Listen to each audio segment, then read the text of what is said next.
from roughly a pool of 100 applicants until it goes to 7, right? And then 15 from there. Because, of course, he's the best of the best. Right?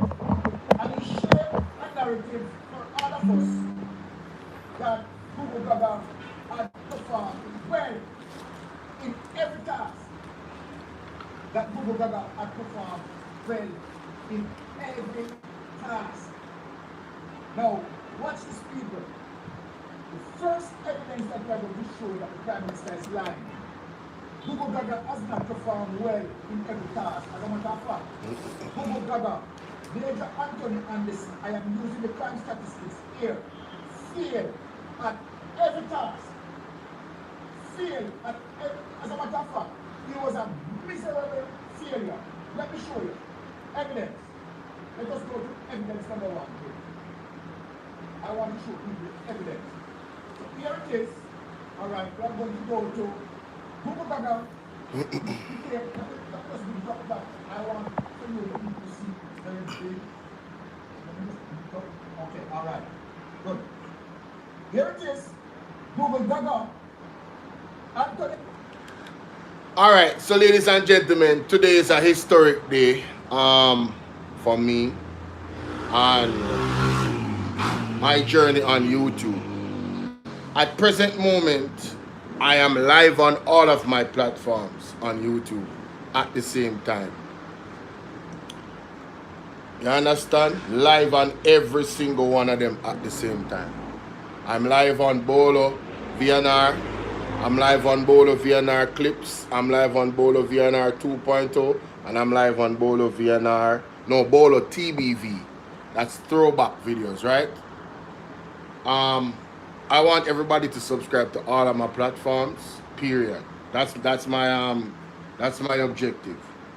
All right, for you to subscribe on all of my platforms. My objective also is to grow all of the platforms and maximize their potential in terms of covering, you know, what is happening, the happenings here, internationally, globally, and otherwise. You know, mostly what is happening in Jamaica. All right, call me bias. It is what it is, man. It is what it is. I have to make sure that I stay close to home. You know, running away is not an option for some of us. You understand? Truly isn't an option. And I'm not knocking the persons that run away from Jamaica or go elsewhere to seek, you know, a better life, because honestly, it is really, really challenging. We have Nene Loyal in the building. How you doing, my darling? Blessings to you, sweetheart. Thank you so much. Thank you so much. Thank you so much for your continued support. One of my day ones right there, yeah?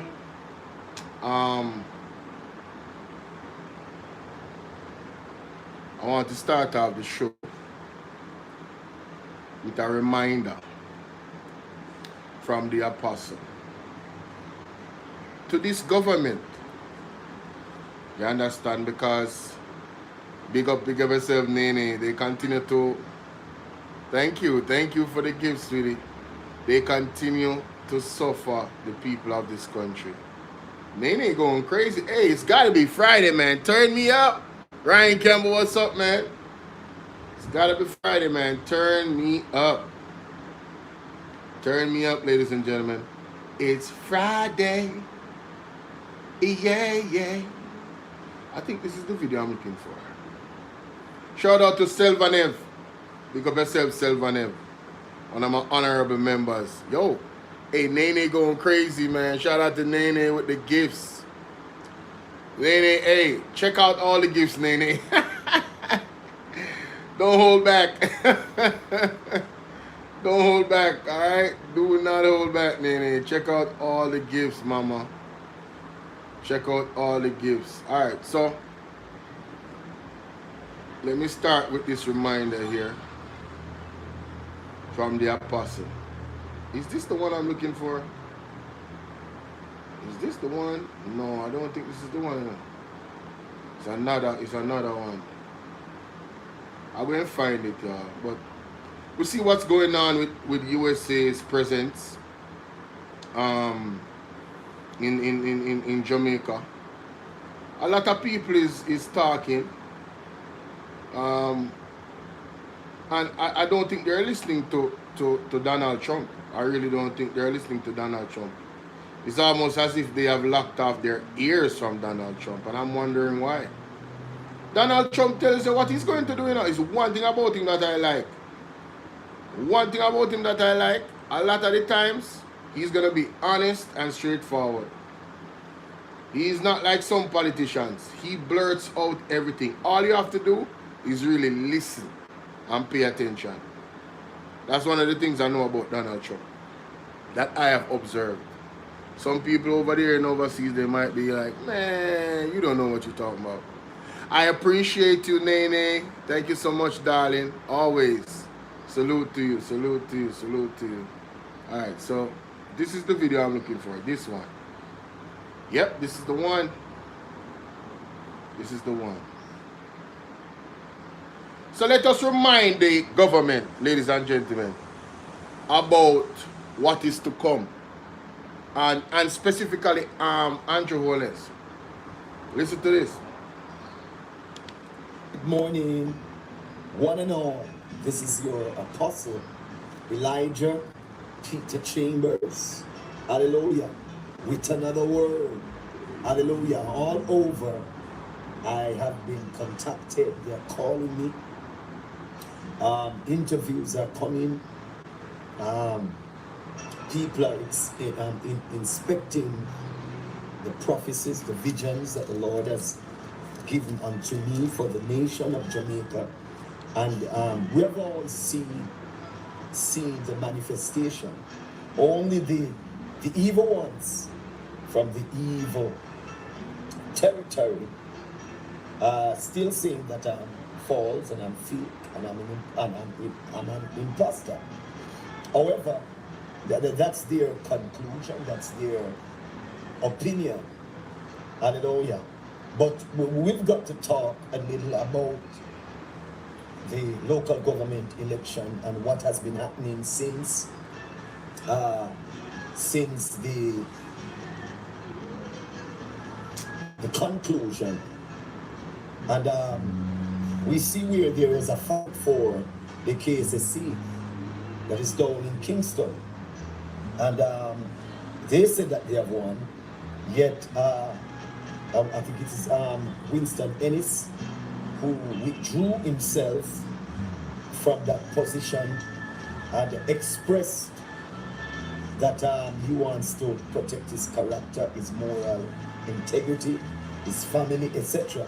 Then another video was done, which psychologically, those who work in the psychological realm know that either he has been threatened, because the tone of voice is saying that the last video that Winston Ennis did, he was threatened. Antonio. He was threatened. Calligrapher. By whom?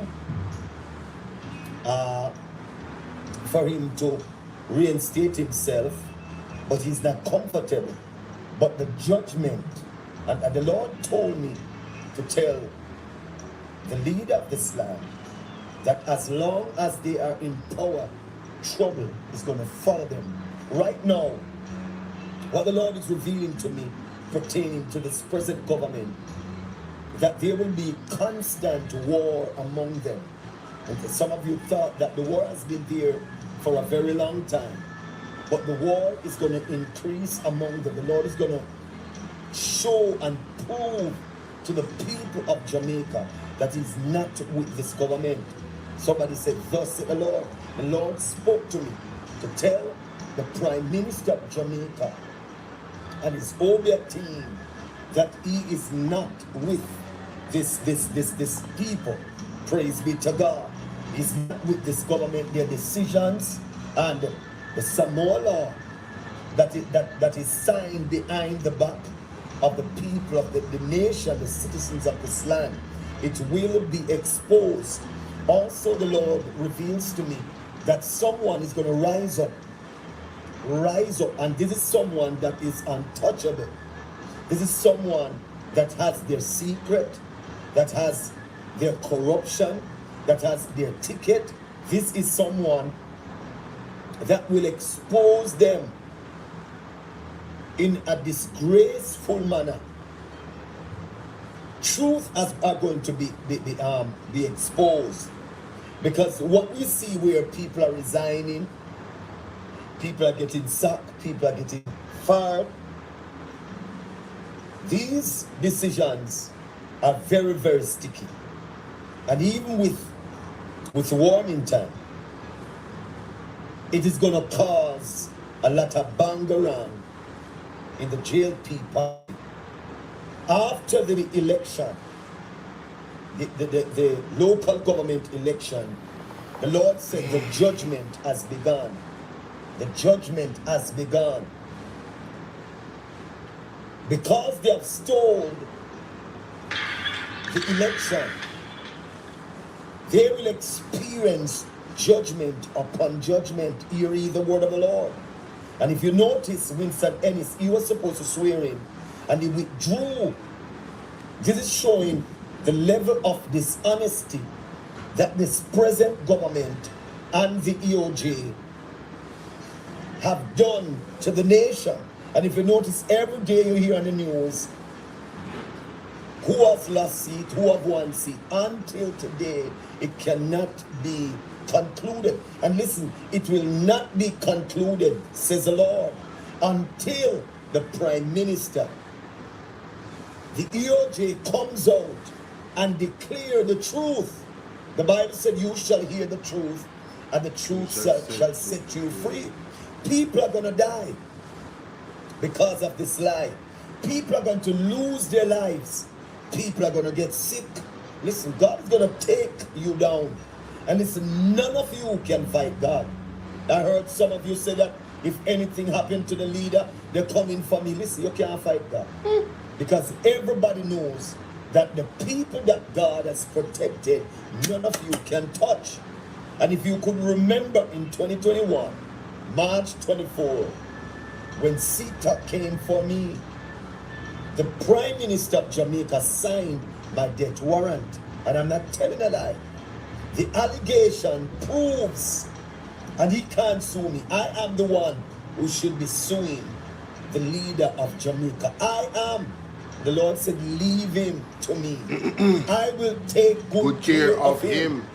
Listen, thus said the Lord, your kingdom will crumble in such a way that you will wonder, what have I done to cause such judgment?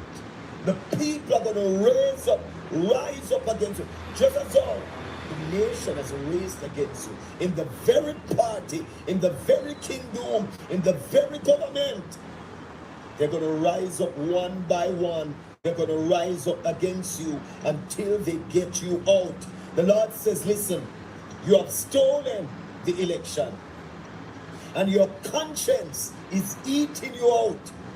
When you lay in your bed, leader of Jamaica, Andrew Holness, you're having sleepless nights.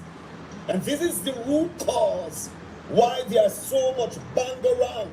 There's so much war among you. I heard that there's war among you with Mr. Warmington, because you declared that he's sending his resignation, which that was a lie. He came up, Mr. Warmington came out and declared that he was fired. Then there is another war taking place in Clarendon. There is another war that is going to take place in St. James. There is another war that is going to take place in Portland, St. Mary, St. Thomas, St. Catherine. There will be turmoil among you, says God, until you come out and declare that PNP have won. And I, the Lord God, will prove to the nation that I am against this present government. And I, the Lord God, is defending the PNP party. It is going to be proven. I know some of you are going to be upset, but listen, you all are in witchcraft. You all have signed yourself to the Baphomet. You have sold yourself to the devil. You all are grandmasters. You're assigned to the lodge. The Bible said that you cannot pour new wine into dirty bottle. How are you saying that you know God and you're affiliated with God, yet your hands are tied with the devil? Psalm 37, the Lord says, declare the scripture. Fret not thyself because of evildoers, neither be thou envious against the workers of iniquity.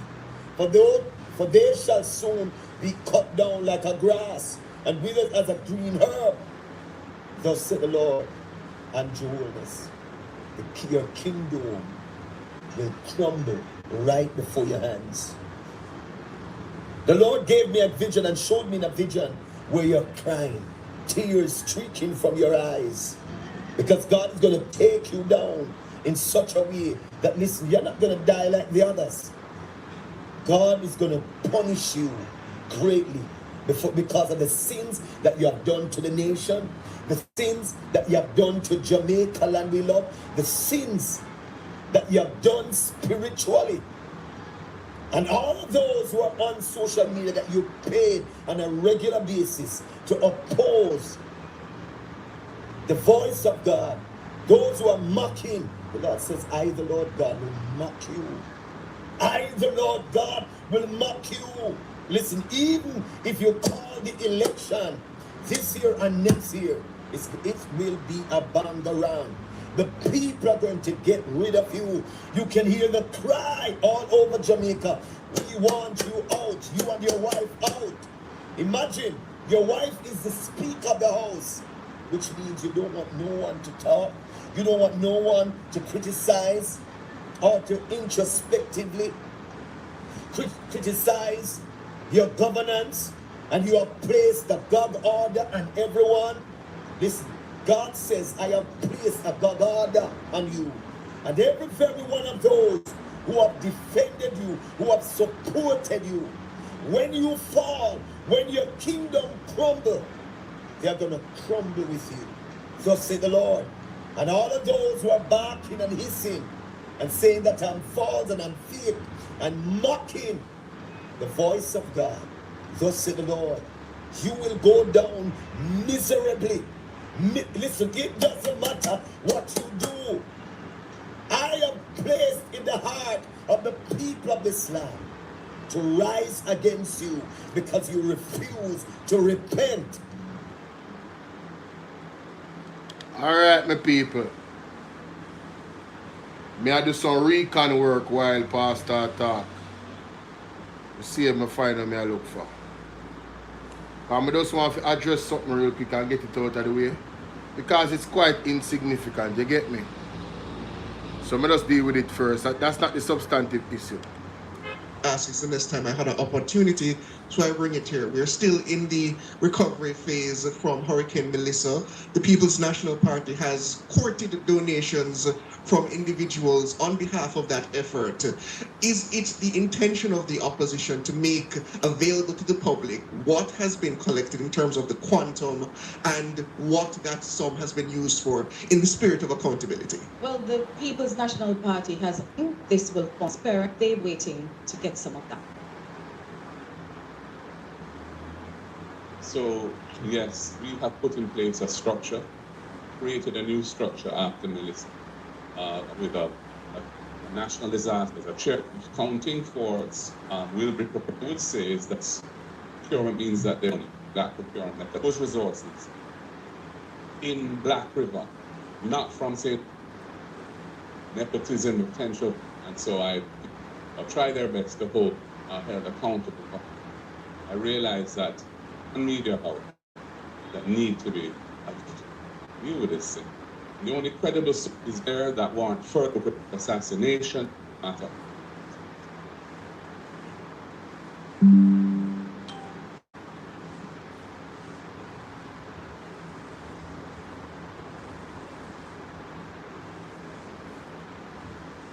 All right, so I'll take the first and the third, and the party leader will speak to the issue regarding the permanent secretary. So I'll say again what has been said by Mr. Golding, and that I repeated. Mr. Golding had conversations with the named individual. He was given certain assurances. Mr. All right, so that's another one. Let me see if I hit this. The media house you represent and proceed with your question. If you prefer to read that, and we'll take them. Morning, the members of parliament. Occasions. Whatever time frames and she's suffering. I'm sure there are many cases of that nature. So it needs to be reopened. It needs. Said that it is the big. But you're not going to see the economy bouncing back the way it should unless there's a program of support to stimulate activity at that level of the economy. That should be a priority. When you talk about 6.7 billion US of resources that you're trumpeting, that you Jet line where you're going with. Hi, Carlin. Spending 60 million US on housing when the housing stock of the country has been perhaps the biggest asset class of damage, largely uninsured. That shows that to me a lack of care and concern and poor policy judgment. What are all these resources going to be used for then? What about the infrastructure of the country, of the cash and kind that we were able to raise for Melissa support, and how those funds were expended? And if there are any questions on the details of that, they can be directed to our treasurer, Keisha Anderson, who provided that accounting. I'm calling on the government to provide full and comprehensive accounting for all funds received from donors since Hurricane Melissa. I know that diaspora groups are anxious to see an accounting for all the funds that they provided through the government portals. I myself participated at the request of Minister Grange in a telethon to encourage people to give through their portals. There has been no proper accounting for any of those resources. In fact, what we have seen is fundraising events. I can think of one in Florida where funds were routed through a US NGO with which a minister of government has an association. I can't see how that was an appropriate way of handling hurricane relief, where the government of Jamaica is part of the promotion of the event to raise funds. And I hear the Prime Minister is up in New York to beg more resources from the diaspora. I hope that whoever is there will demand of them, of the government, of him, a fulsome accounting for everything that has been received so far and how those funds have been utilized. And I would just close my little intervention now by saying, what you can see from the way this government is operating is that they're in la-la land. Hi, Vivian. The level of destruction and suffering and deprivation in the areas which were affected by the hurricane remains real, and all we can hear is high percentages of this being restored and that being dispersed and so on. But the impact on the people's lives and the residual suffering that people are facing is not being addressed. Exactly. Morning again. I have Liver and Barrett, the Greener, thanks. Dr. Campbell indicated in his... They don't know if it is half, if it is a quarter, or if it is just a couple more left to be done, or how many. And that, I believe, it is the transparency, and we were to get... As it stands now, the Auditor General's report focused on the University Hospital and their administrative weaknesses and issues arising therefrom. So there was no direct judgment as to the conduct of anyone else. However, we know what has taken place so far. It was in that context that I thought it appropriate, especially since there are ongoing investigations, I think, by the Integrity Commission, that the action which has been taken should be taken. In terms of and I pursue and will help to guide my decision-making going forward. But that was... Bear with me, people. Bear with me. Trust me. Something very important me I search for. Very important. And it's so funny, some of the things he's saying right there, it actually applies to right now. Government has failed the people miserably, man. Mr. Golding to speak about the permanent secretary issue, since you raised that, but we want to refocus to the main issue. On the third question, and we're going to be doing the necessary things that we need to do to make sure that next time around we cross the table. In terms of the second issue, my concern is the permanent secretary in a position that lasts for the connected are not known to have any kind of political affiliation or connection, because they have to serve success affiliation or connection at the time in a democracy such as ours. And that is the reason why I objected to this particular appointment. It was in our former position. It's nothing to do with to just slide away. At the end of the day, we're just governed entirely by opportunism and what power interests of those who hold power. We must protect the democracy that we have and not take it for granted. Surely international events show the importance of that. And that is why I said what I said in relation to that specific point. Right, we want to thank the... I really to say to you that the government, you've heard, has given a directive that they are recommending that you give 100,000. There are also engineers and other assets that are available. It's supposed to be mobilized and supported so that they can be the ones that are the conduits that then work with the community leaders in the communities and ensure you have broad coverage, you have complete information as close to it as possible. That isn't sparking as yet. How will they deal with this issue? There are roads that are being prioritized that they're low in population versus roads that are traversed regularly and used by a wider number of persons. I'm told that the total constituency budget under the program is approximately $2. Their findings are and what their recommendations are. The second, and MP Vaz with the third. Thank you for listening. Or for support families in distress of accountable and con, we will present and please go ahead and do so. Please indicate by a raised. Morning, I'm Jamila Maitland from TVJ.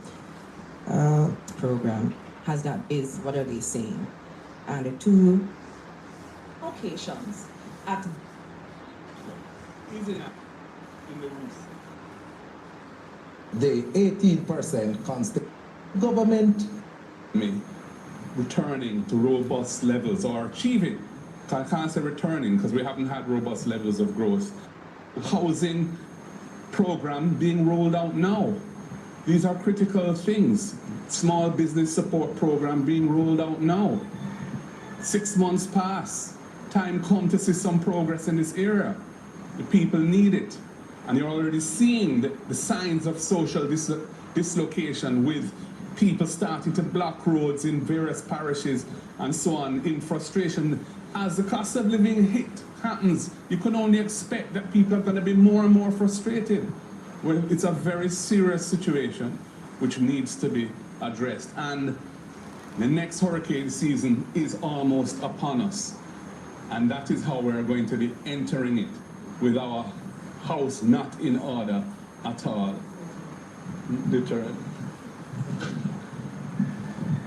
All right, with regards to the question about I don't have much information because we're awaiting. And think of one in Florida, where funds were routed through a U.S.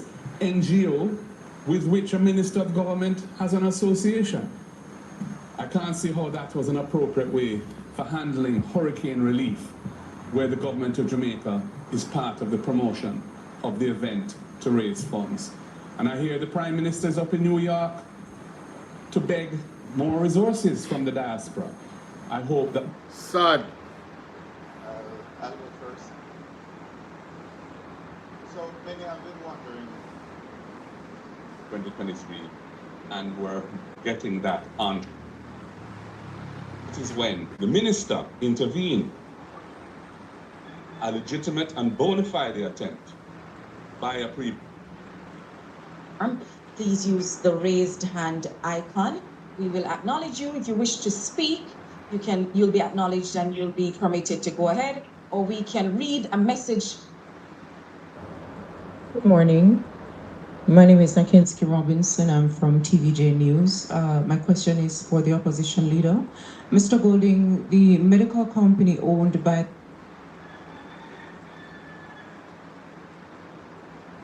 Nationwide News. The matter raised by my colleague, have you actually raised it with the chairman of the agency, that's Dennis Gordon? Has he given you an explanation or an answer regarding the allegations raised? Just want your listen with suffice wrong official knowledge. Recognizing Zara Burton online, please unmute and go ahead with your question. Fills off, suffice to say he knows my position because my position is not new.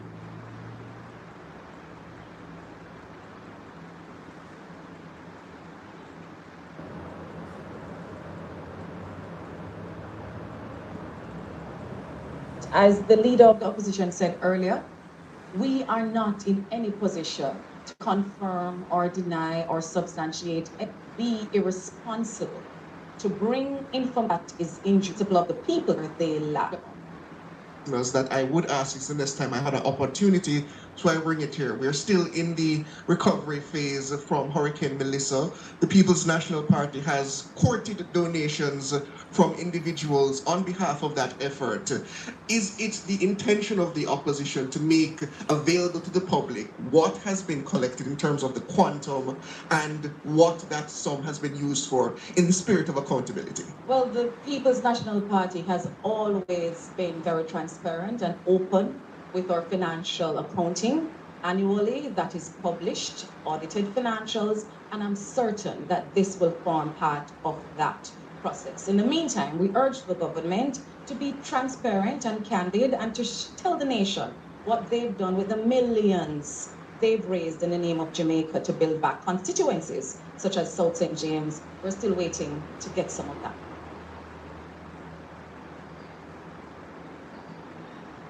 And when they make their findings, we will address them. So about matter develops.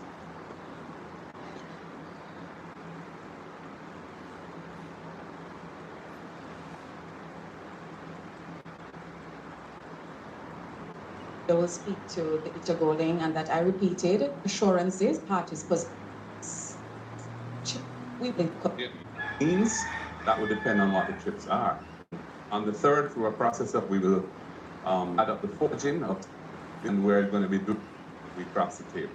Transition in the civil service, permanent care of that individual, no, but traditional politician, because they have confidence of the government of the, and that is the reason why I objected to this called in our former position, important. Take away democracy that we have and not take it for granted. Show the international events, show the importance of that. And that is why I said what I said in relation to that specific point. All right, we want to thank the members of the media who took the time. I raise it to say to you that the government, you've heard, has given a directive that they are recommending that you give 100,000 to each beneficiary. I have not been able to do so. I have taken the decision that I cannot choose who should benefit.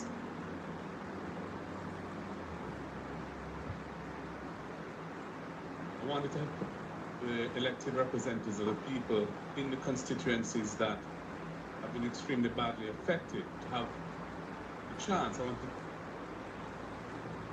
million isn't enough based on how many people in the constituency are affected. I know that there was a suggestion earlier in terms of a fixed figure. You said it was off the cuff, it was 50 million. But in terms of given the different characteristics of the constituencies and the different amount of persons affected, do you think a fixed figure would be more relevant, or would it be based on the constituency? I don't think in this situation it's sensible or realistic to have a one-size-fits-all basis for allocation. All constituencies have some need. I think those are the three communities you had mentioned. In terms of since then, What can you say about the level of water that's in those communities, and how are the constituents that live there, how are they doing right now? All right, firstly, let me clarify that Lethe was not one of those areas marooned by water. Chigwell, the water continues to rise. Well, thanks to the ministry. Speaking to Minister Sambu. There are also engineers and other assets that are available. It's supposed to be mobilized and supported so that they can. So I was trying to find. Nene says hit the like button, good people. Thank you, Nene, for the super chat. Appreciate you. Alethea, how you doing, sweetheart? Yeah, man, let them know. Smash that like button for me. Ladies and gentlemen, I was looking for a question that was asked by Oceanwide to Mark Golding about his statutory declaration. I am searching for that video. I am searching for that video. That isn't sparking. Yeah, I'm searching for that video, right? And it's one of these press conferences that they did. And they didn't do a lot of press conferences. And I believe it was when it was before that press conference. I believe it's not this, because this one is, this was when they were in is it this? No, I don't think any of the media houses was here. This was a PMP. Yeah, no, Oceanwide was not that particular one in Westmoreland. They don't care about the Westmoreland people, you know. Enough to go. Has Oceanwide been to Westmoreland? Have they shown anything that has happened to the people there? Have they advocated on behalf of the people there to say, you know, I think we need to do more? Have they done that? I don't remember them doing that. But hey, did I expect them to? No. So I guess they're doing exactly what we expect them to do, right? Defend the government. This was November when? November 3rd. I don't think. I guess I'll just have to look, yeah, man. I guess I'll just have to look. Shelter needs of the people, and even the food and water needs. The MPs cannot be the sole solution. We don't have the capacity to deal with housing needs on that scale. That needs a. We are going hungrier, and a hungry man is a hungry man. So. Our justices of the peace and all who serve as stakeholders at the local level must have a seat at the table. It doesn't permit of one answer per constituency. There is, however, and they're looking at a $3 million for issues to do with but we wait for them to respond there. And we'll take another question from the room. Committees put together by the government to deal with the aftermath of the hurricane. The leader of the opposition addressed that, I believe. No, I was advised that I need to deal on mute and go ahead with your question. Then we'll take another question from the room.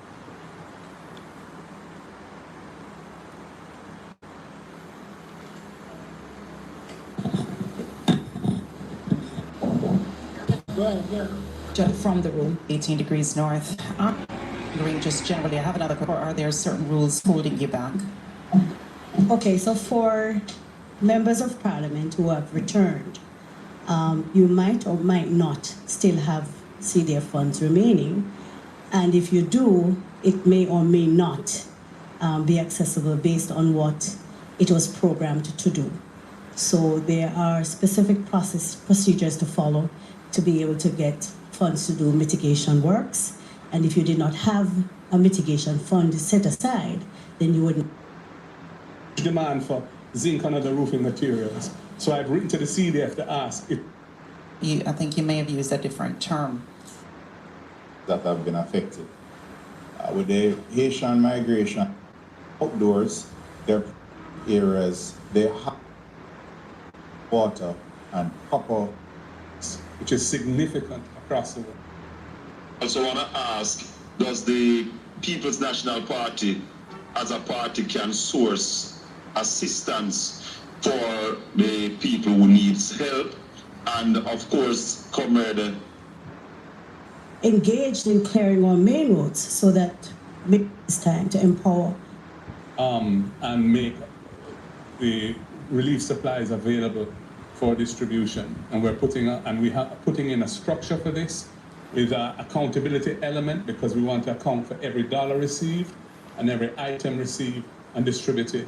And the treasurer of the party is helping to design this. She has been managing this process for the past week, and we're bringing on additional human resources to give support so we can have a robust mechanism for anyone who wants to assist through our portal. Now, I gather that there's some thought among the government that they want to stop anything coming in other than through ODPEM and the state system. I would caution against that. I think that people have their preferences, donors have their preferences. Let us not deny any Jamaican in need the opportunity to receive a benefit which a donor would be inclined to provide for them through a particular channel, by saying everything has to go through the state channel. I think there should be coordination. I think we should collaborate and share information, as long as that is on an open basis and it's genuine sharing of information. But I don't think we should just restrict this whole relief to one channel, because that is going to result in people not benefiting as much or at all from what is available. And so I encourage the government to rethink that, if that is indeed the way they've been thinking. Okay, let's try. So I'm not finding it, ladies and gentlemen. Anybody know where I can find that particular situation? Anybody know where I can find that video where the personnel from Oceanwide asked Mark Golding about his statutory declaration, about it not being they haven't released it for this particular year? And I believe Mark Golding's answer was that maybe it has something to do with that. He doesn't know for sure, but maybe it has something to do with the fact that the Integrity Commission is short-staffed and they have a lot of stuff going on, right? The reason why I wanted to play it and to give context to that situation is because Oceanwide put out this: young Jamaica is demanding Mark Golding account for why his 2024 statutory remains uncertified by the Integrity Commission. In response, Golding says he signed off on a summary and is unsure of the holding up in the gazetting. That's what he said. He signed off and he's unsure of the upholding. Why would they demand of Mark Golding to account when Mark Golding has done everything to the Integrity? Why didn't they go to the Integrity Commission and ask them? You know why? Because the Integrity Commission not going to come to them and tell them nothing about the people in business. When they table in the report, and if anything to be tabled is tabled in the report or it's gazetted. So they just have to wait. But you know what amazes me? Is Andrew Holden's statutory declaration has not been certified for 4+ years now. And we have not heard any pressure from the young arm to say, you know what? Andrew Holden said you need to resign from our party because you're making us look bad. Look at them trying to hold Mark Golding to some account when not holding their leader, Andrew Holden, to any account. The disrespect to the intelligence of well-thinking Jamaicans all around this country is incredible. And for those who actually support the Jamaica Labour Party, they really think that you guys are dunces. They really think y'all are some real dunces, bro. You guys are taking this distraction when $1.44 billion out of $1.44 billion, only 1.8% was spent. We heard what Zulika just talked about the justice system the other day. We listened to Peter Bunting's speech. We listened to Anthony Miller about logistics. We listened to with the good bridge in the name. Oh my God. Dr. Alfred Dawes about health, right? And you guys are going to have a PhD in minor issues as Mark Golding statutory declaration.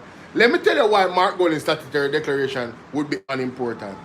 Because he's not spending nobody money. Let me say that again.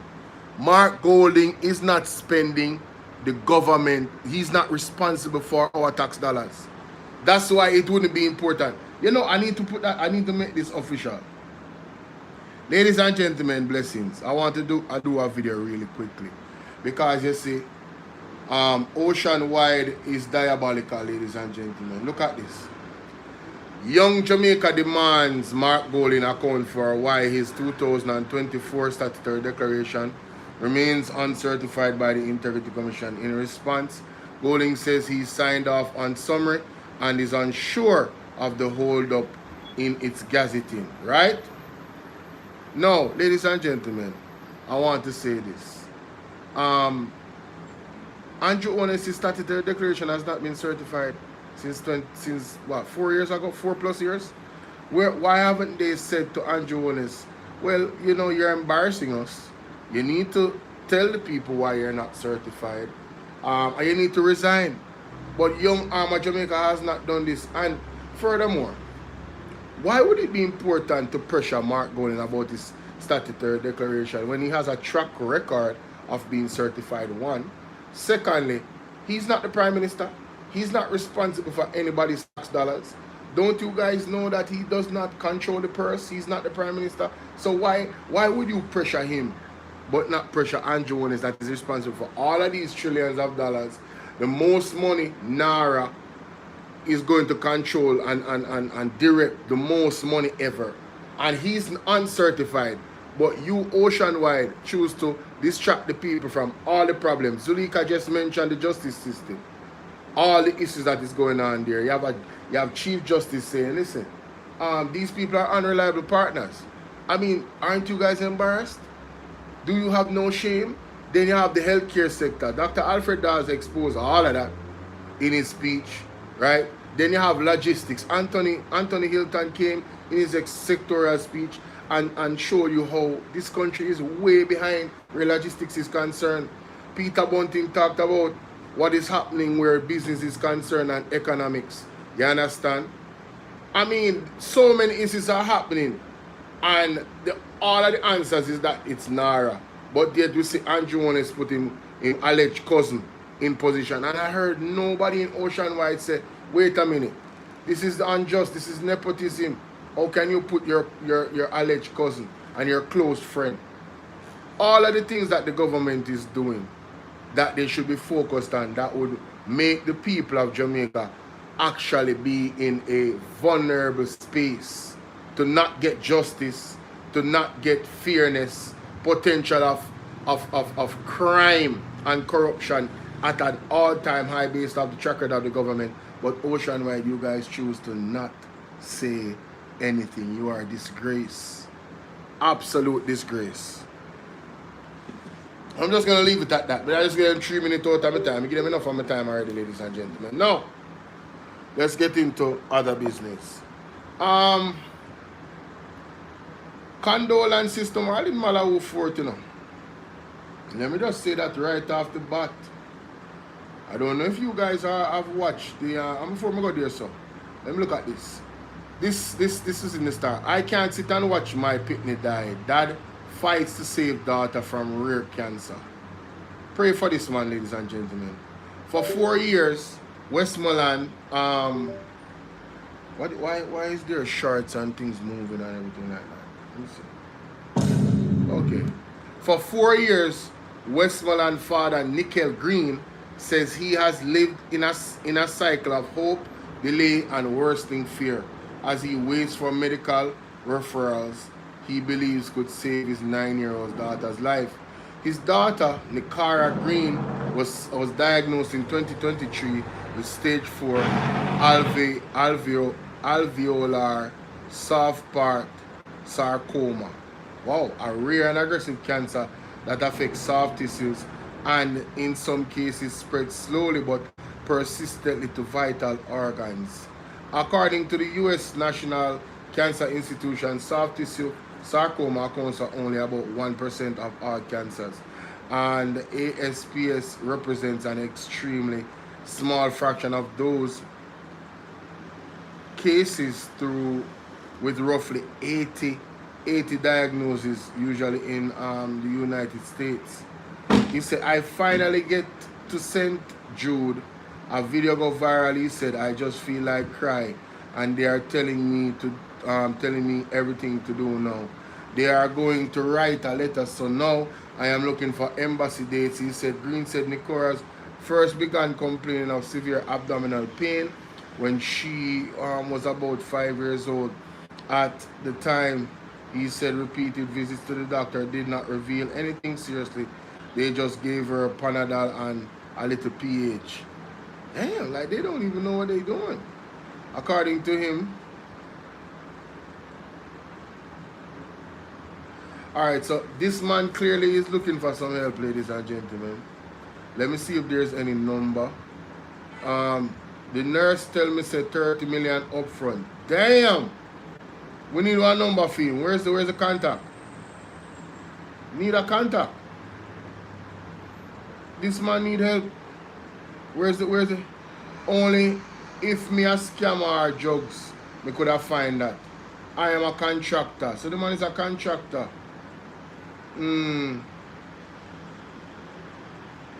That's the end of the article. No contact number for the man. How would the cleaner go on? How would the star go on with? So the man never asked for no help. What that don't make no sense. He need a whole heap of money to save him daughter. To get him daughter surgery. Wow. I was looking to find a contact. I don't see any contact in the article. Why I want to pray for that bridge on my side and in daughter. See now, Marlene Malawu Fort, I don't know if this man is her father or her husband. I don't know. Former Court of Appeal President Ian Fort dies. The reason why I connected this man to Marlene Malawu Fort is that the cleaner put her beside him in a picture. So let's read. Discover more. Newspaper advert. Former Court of Appeal President Ian Forte dies. Updated 8 hours ago, 1 minute read. Retired Court of Appeal President Justice Ian Forte has died at age 89. Let's hear this. The Jamaica Labour Party, JLP, in expressing sadness at his passing on Friday, described Forte as a distinguished jurist whose contributions helped shape Jamaica's legal system and wider Commonwealth jurisprudence. The governing party also extended condolences to Forte's family, particularly his widow, Marlene Malawu Fort. Well, there you go. It's her husband. So he's 89 years old. Condolences to Marlene Malawu Fort and her family. Let's continue. Forte, Member of Parliament for St. James West Central and former cabinet minister. In a statement, JLP Communication Task Force Chairman Senator Abka Fitzhenley described Forte as a legal luminary whose light shone brightly for many years in positively advancing his country and the wider Commonwealth jurisprudence. We are grateful for his contribution to Jamaica and the region, the statement said. Justice Forte was not only an eminent jurist, but a humanitarian who approached people he came across with kindness, thoughtfulness, and sincerity. Justice Forte enjoyed a legal career spanning more than 5 decades and held some of the highest judicial offices in Jamaica and across the Caribbean. He served as Jamaica's Director of Public Prosecutions from 1977 to 1988 before joining the Court of Appeal, where he served from 1988 to 1999. He later became President of the Court of Appeal, from which he retired in 2005. Justice Forte judicial service also extended across the region. He served as a judge of appeal in the Cayman Islands Court of Appeal between 2004 and 2011 and was appointed to the Turks and Caicos Islands Court of Appeal in 2014. During his tenure on the bench, he was awarded the honor of Order of Jamaica. Justice Forte also served as a member and panelist of the Financial Services Commission Appeal Tribunal in Jamaica. So that's You know, so that the man they're well known, right?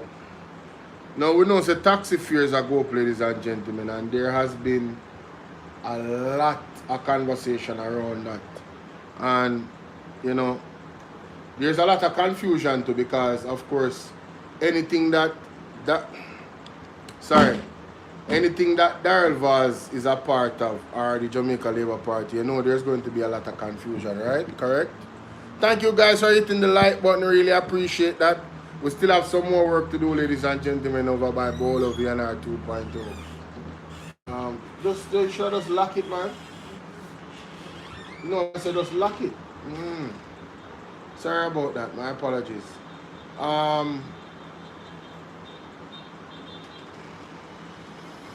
Why? Watch a protest are going here, so? Mighty God.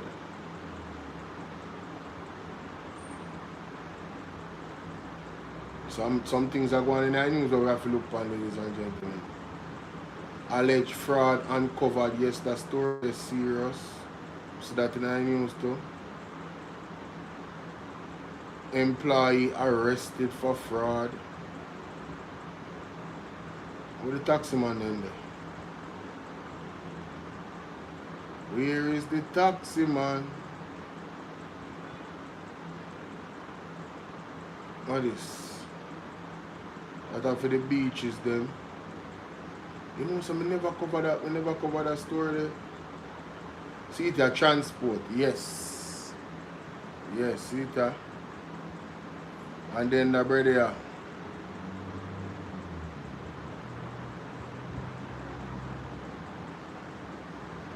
We now come off of Shane Dallin, you know. Me still not see no resignation notice for Shane Dallin, you know. So you know, so that unacceptable right now. But make we listen to what the man might deal with on the transport side.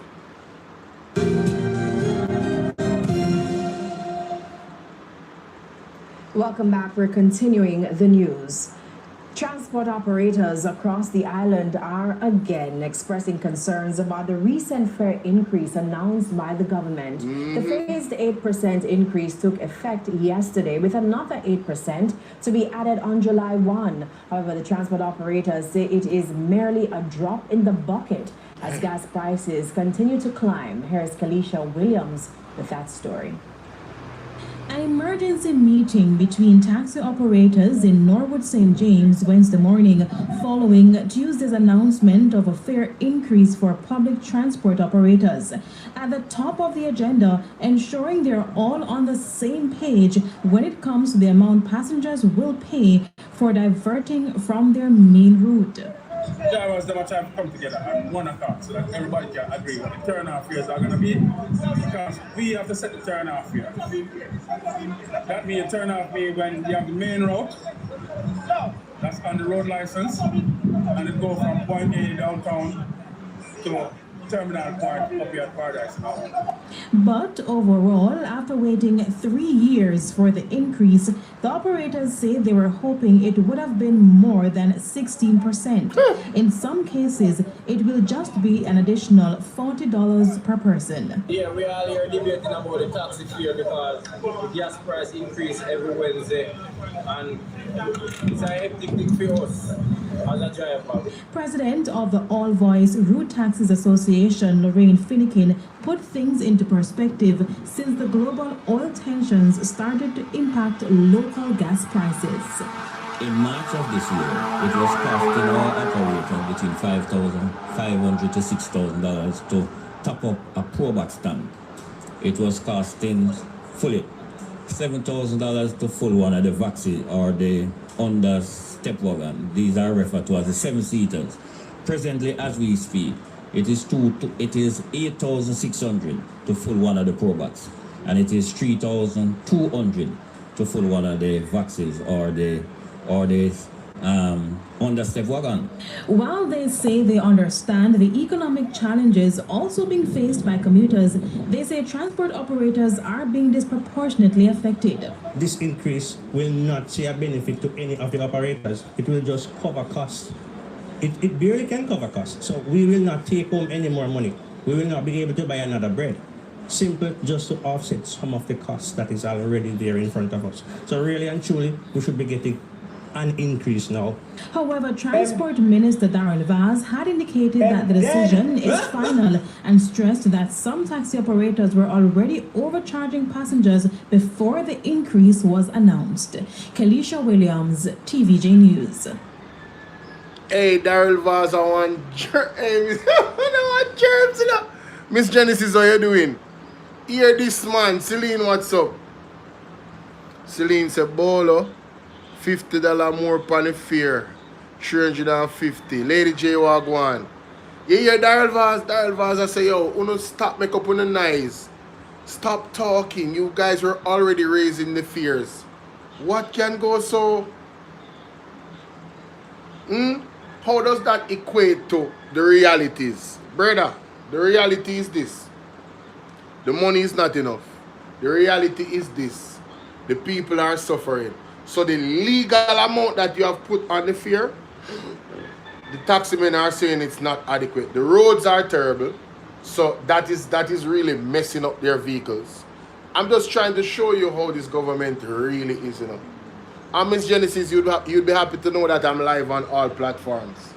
Every single platform I am live on as we speak right now. There's not a lot of people over by Bolo Tbv. But, you know, it's all good. We're still live on all platforms. So it's on the record. You see me? Trying to get back in the algorithm on Bolo VNR. Lady J says, so why them getting an increase? He bamboozled them. Listen, man, this government is the give you just a little government, you know. Nothing they do is adequate. Listen, they are so corrupt, they are so about themselves that nothing they do for the people is adequate. Nothing at all. I'm telling you. So you hear it from the horse's mouth where the taximen are concerned.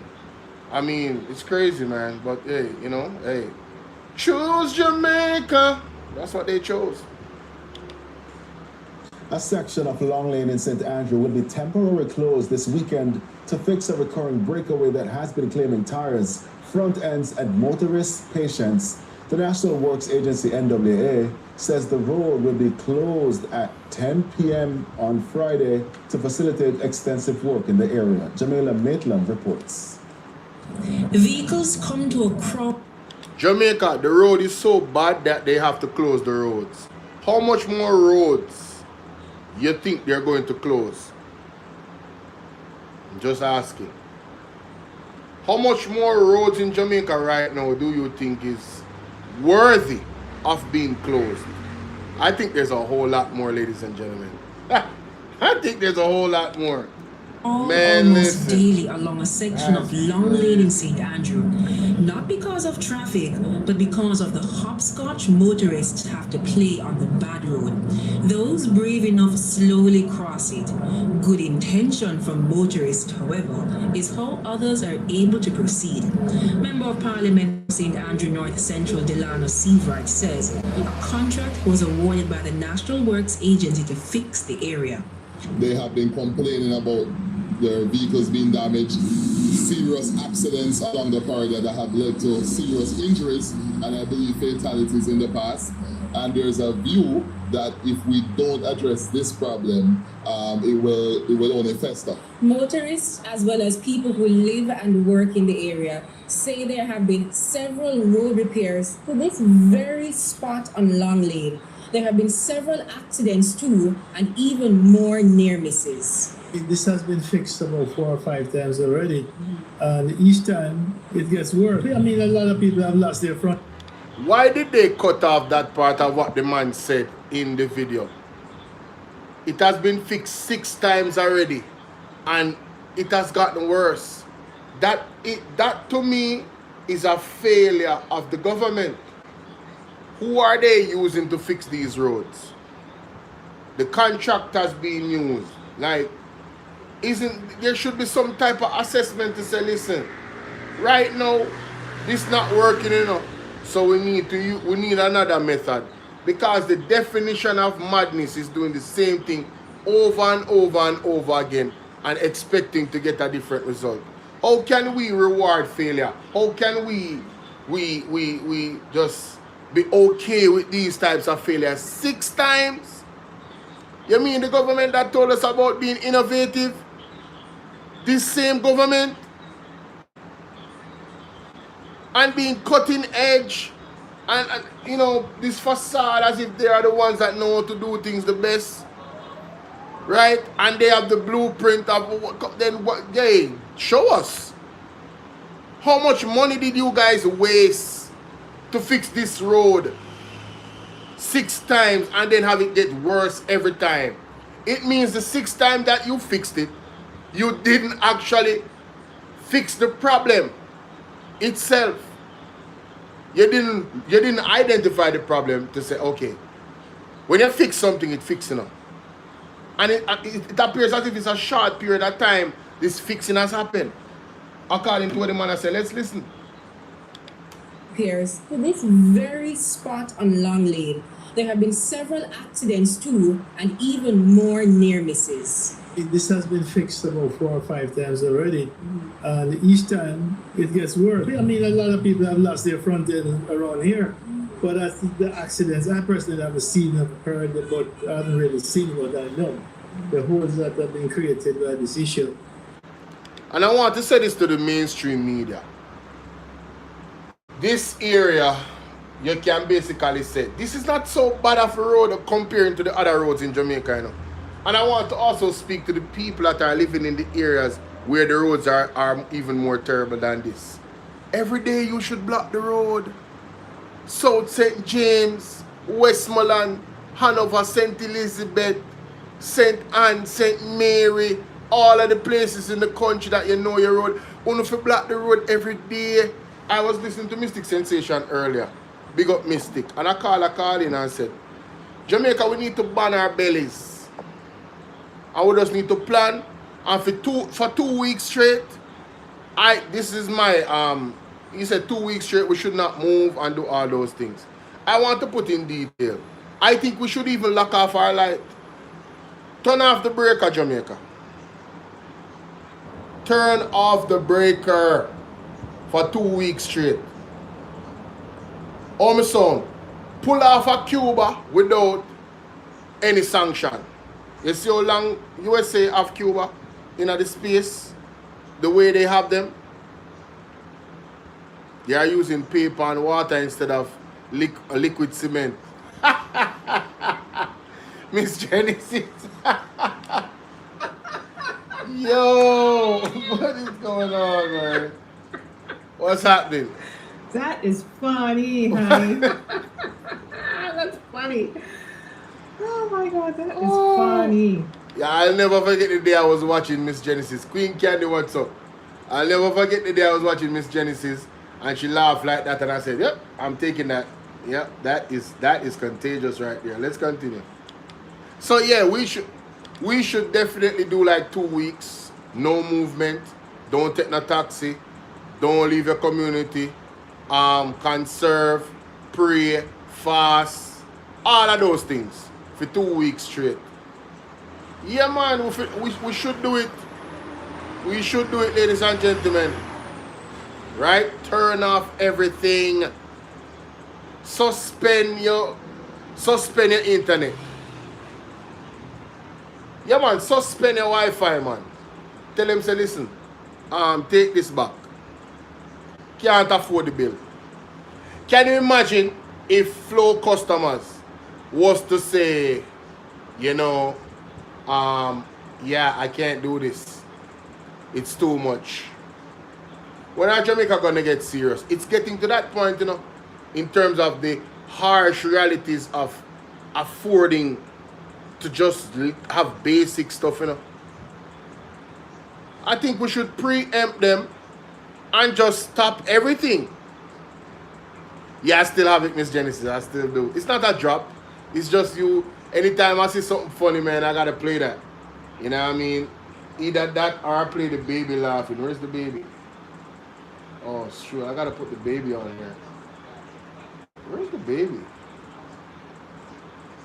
I have the baby laughing too. Yeah, I need to put the baby on there, right? Let's continue. Really causing a lot of damage to people's cars. Ray Gascoigne, a resident for over 30 years, says the community wants a permanent fix to the problem. Communications manager at the NWA, Stephen Shaw, says this time around, the work to fix the area will be much more extensive. Investigations that we have carried out indicate that the subsurface, which is expansive clay, continues to be impacted by water from the hills. And so anytime that clay material becomes wet, it lends itself to significant failure. So what we have decided to do is to excavate this space by removing all of that clay material, or most of it. Matcon Construction is the contractor. A representative from the company told TVJ News that work is expected to start on Friday night. Road closure is at 10 p.m. It reopened 3:30 a.m. on Monday. Motorists are being advised to use the old Stony Hill Road. He said traffic signs will be placed in the area to guide motorists. Jamila Maitland, TVJ News. Then Jamaica, it's because I want JLP representative why this happened so quick. So more ask NWA a question. How comes you guys never did the research, the scientific research that you mentioned about the clay and all of these things and it being impacted by water? You mean the 6 times before that, you guys didn't think that was something? You see, I told you, they are now assuring the people that when we do this one, it's going to be a proper fix. Right? No, that's what they said. And I guess we'll have to wait and see. But I am saying, how confident they communicated that. Why didn't they do that before? What, you didn't have they didn't have the information at the time? This is a new type of information that they couldn't have researched and sourced to find out why this road was just, every time you fix it, it just damage. You know what I mean, Antonio? Like, I don't understand. But anyway, I'm going to move on. These people are something else, man. These people are something else. Listen to Andrew Holness here, so ladies and gentlemen. Meanwhile, Prime Minister Dr. Andrew Holness revealed that party residents will be relocated. He was speaking at the NHD Malvern Housing Development handing over ceremony today. So the people in St. Elizabeth party, you mean the place that they want to build a smart city? Right? In St. Elizabeth. You mean that place, the people will be relocated. Da-da-dee. Da-da-da. Andre Stevens will say, ladies and gentlemen, be prepared for what is to come. And for what is to come, be prepared. Hey! Mighty God.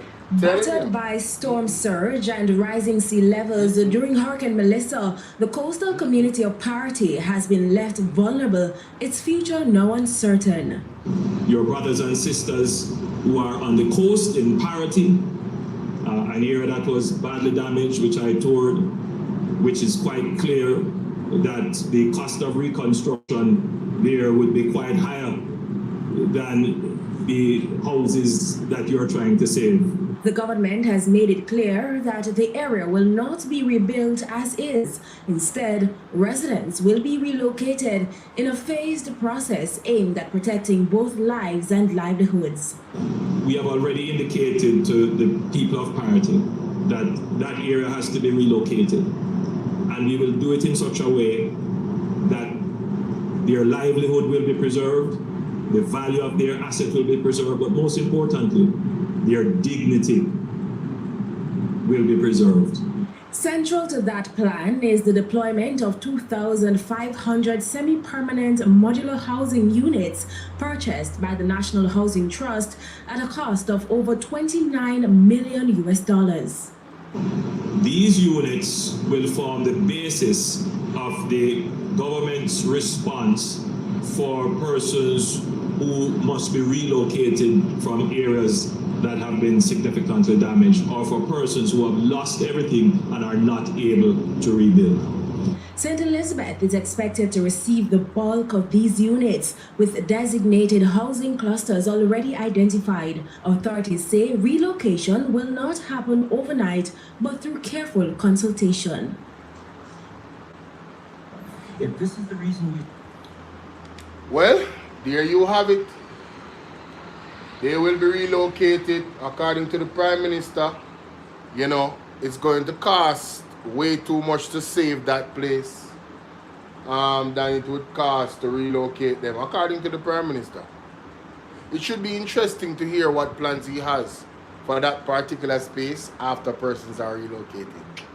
Pay attention to that, ladies and gentlemen. Moving right along. I don't have much to say about that.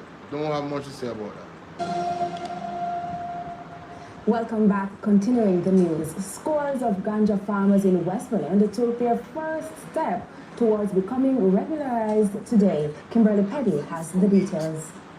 Over 500 ganja farmers in Western Westmoreland were formally registered on Thursday in an initiative spearheaded by the Ministry of Industry, Investment and Commerce. The farmers are overjoyed as many have prayed for the day when they'll be able to farm without any fear or harassment. Today, in my whole life, it is a revolution. What is for this revolution becomes the true substance of eyes and ears. And I give thanks to the MP. Ian Hales, Member of Parliament for Western Westmoreland, was instrumental in today's registration drive. The regulations under the Cannabis Licensing Authority has changed, where more Jamaicans can now sign up to do what they did illegally. They can now sign up to do it legally. It is important.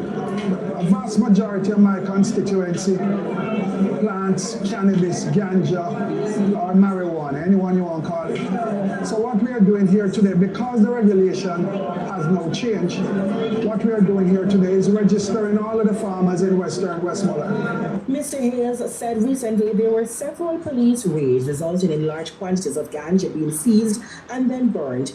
He added that the harsh reality is that ganja is a part of the economy. I'm tired of seeing people going to jail daily. I'm just tired of seeing people just running all over the place from earning a living. I want to ensure after all this process is over, we can ensure that the citizens of Western Westmoreland, can go home to their family every single evening and you don't end up in a jail cell. I want to thank Minister Arbin Hill and I want to thank the CEO and even the board of the CLA for ensuring that farmers across Jamaica, not just Western Jamaica, can do this in a legalized environment. The farmers are hoping that this registration will open the doors for bigger things to come. We're looking forward to something good to come out of this, and this is a good start, but the question I would ask is that when you have all of these farmers producing ganja, how are these ganja going to be sold? He noted that access to international market is not easy, and therefore he is suggesting that an extraction facility be established in the constituency to extract byproducts which are more marketable on the international scene. Let me tell you something, ladies and gentlemen. That man is old and he is wise. Remember, this government is the government that gives you with one and take away with two. So, Mr. Arbin Hill, we are on a wait and see thing to see how this is going to go. Yes, man. Because these people are very good at PR now. And obviously, you know, Mr. Ian Hills genuinely is happy because, you know, it's a good start. However, let's see how it goes, ladies and gentlemen. We live in a low trust environment. Rightfully so. The government of Jamaica has not given us any real tangible reason to trust them based off their antecedents for the last 14 out of 18 years. Remember, the previous government before Portia Simpson Miller was led by the JLP Bruce Golding, and when he was kicked out after the Tivoli incursion for some months, I believe it was Andrew Holness. So the last 14 out of the last 18 years, the antecedents of this government has given us no reason to really trust them. But let's continue. We got the farm of them. Critical questions asked. And of course, I really hope it works out, honestly, But I just can't shake the feeling, ladies and gentlemen. I cannot shake the feeling that the people are being bamboozled in some capacity. I just cannot shake that feeling. But like I said, we will see. We shall see. Alright? Let me see if there's anybody over by Bolo Tbv I missed. We have 4 people watching. That's dope. Like and share the video over there, guys. Okay, only Ryan and Selvanev said hello. Shout out to Selvanev and Ryan. One of my day ones, Ryan Campbell, and also Selvanev is an honorable member of Bolo Tbv 2.0. By the way, those on Bolo Tbv 2.0, do remember that the membership option is available. You can gift people memberships on Bolo Tbv 2.0. You can also send gifts. You can send super chats, or you can choose to become an honorable member of the platform and enjoy all the wonderful perks that are there. All right, and for the members, I want you to show off, Yes, show off the emojis, show off your badge by commenting in the chat. Don't be quiet. Low trust environment. Damn, put that on a t-shirt. Yeah, Miss Genesis, you need to be responsible for my merch. Yeah, we need to work out some type of deal where you would be the person to manufacture those things or deal with everything, the logistics, sending it to people overseas, all of that. We need to get a contract, Miss Genesis, so you can make some money and I can make some money. I would love to be a partner with you. You understand? Real talk.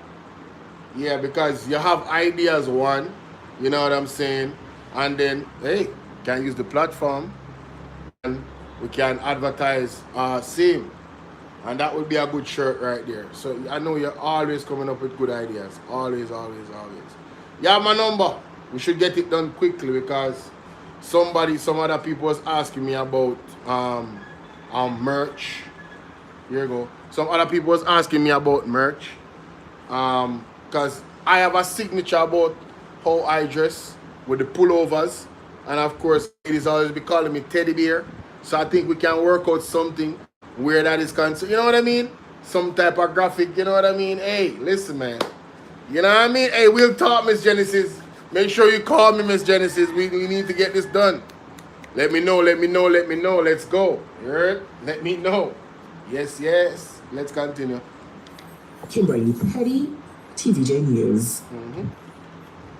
And in a statement this afternoon, the CMU said the alleged fraud was uncovered through its internal monitoring processes. The university said it has fully cooperated with the police in their investigation.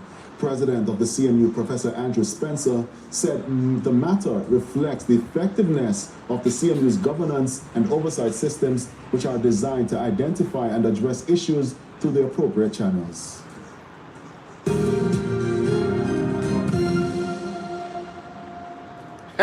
See, look at Queen Candy. And a special welcome to viewers on worldsportmedia.com as well as TVJ International in the Cayman Islands. We begin up first this evening. We begin with the news that an accounting and customer service officer employed to the Caribbean Maritime University, CMU, has been arrested and charged following an investigation into alleged financial irregularities involving students' funds. Kevin Anthony Panton was charged yesterday following an investigation by the Financial Investigation Division, FID, and the Special Investigation Branch of the JCFs. Prince Moore reports.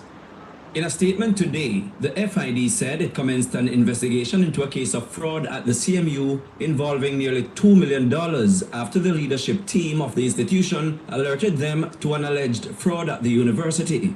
The probe resulted in the apprehension of Mr. Panton. He has been charged with 14 counts of fraud, including embezzlement, engaging in a transaction involving criminal property, possession of criminal property, facilitating a transaction involving criminal property.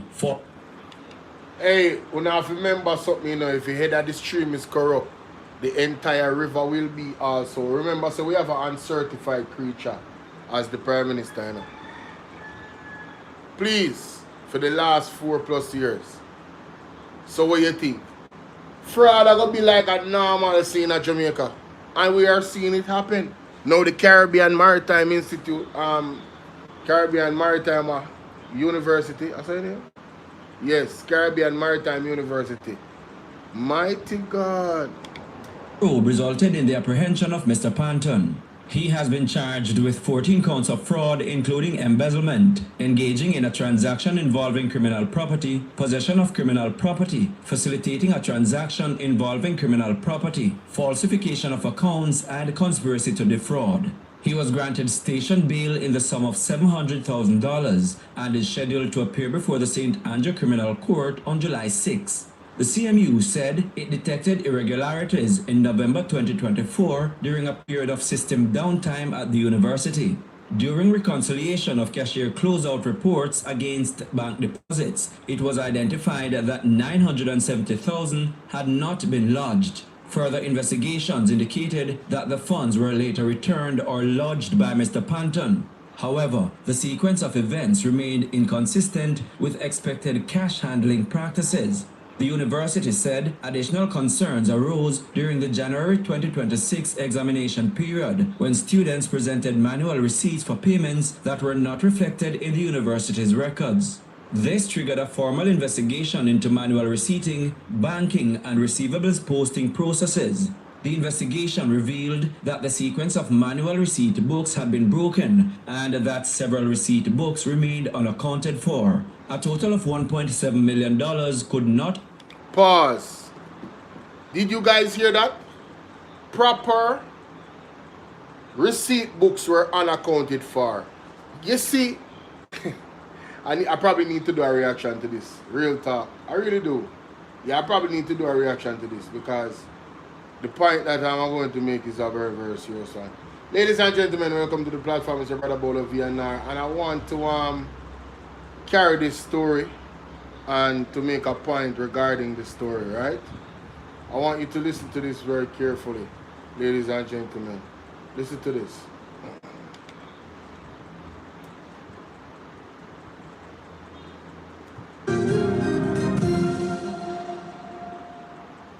Welcome back and thanks for staying with us. And a special welcome to viewers on OneSportMedia.com as well as TVJ International in the Cayman Islands. We begin up first this evening. We begin with the news that an accounting and customer service officer employed to the Caribbean Maritime University, CMU, has been arrested and charged following an investigation into alleged financial irregularities involving students' funds. Kevin Anthony Panton was charged yesterday following an investigation by the Financial Investigation Division, FID, and the Special Investigation Branch of the JCFs. Prince Moore reports.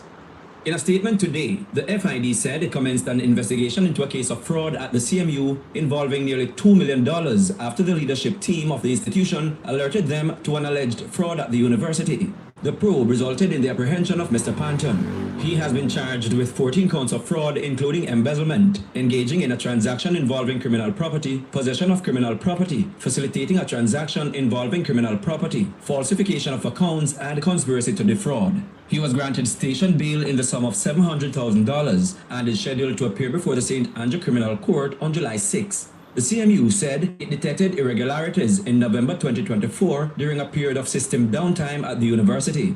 During reconciliation of cashier closeout reports against bank deposits, it was identified that $970,000 had not been lodged. Further investigations indicated that the funds were later returned or lodged by Mr. Panton. However, the sequence of events remained inconsistent with expected cash handling practices. The university said additional concerns arose during the January 2026 examination period when students presented manual receipts for payments that were not reflected in the university's records. This triggered a formal investigation into manual receipting, banking, and receivables posting processes. The investigation revealed that the sequence of manual receipt books had been broken and that several receipt books remained unaccounted for. A total of $1.7 million could not be accounted for from the manual receipts reviewed. Of that amount, $552,000 has since been returned, leaving a current deficit of $1,149,500. Mr. Panton and another employee were placed on suspension in January 2026, and a report was subsequently made to the FID. Ladies and gentlemen, what can go so? I want to turn our focus to the Jamaica Labour Party and how they manage our funds, our tax dollars. I want to turn our focus to the many Auditor General reports. Many Auditor General reports, right? That has told us about trillions of dollars that's been unaccounted for, right? And you see, I am highlighting this for those persons that say that because the government uses this narrative, you know, that, oh, you know, it's not really,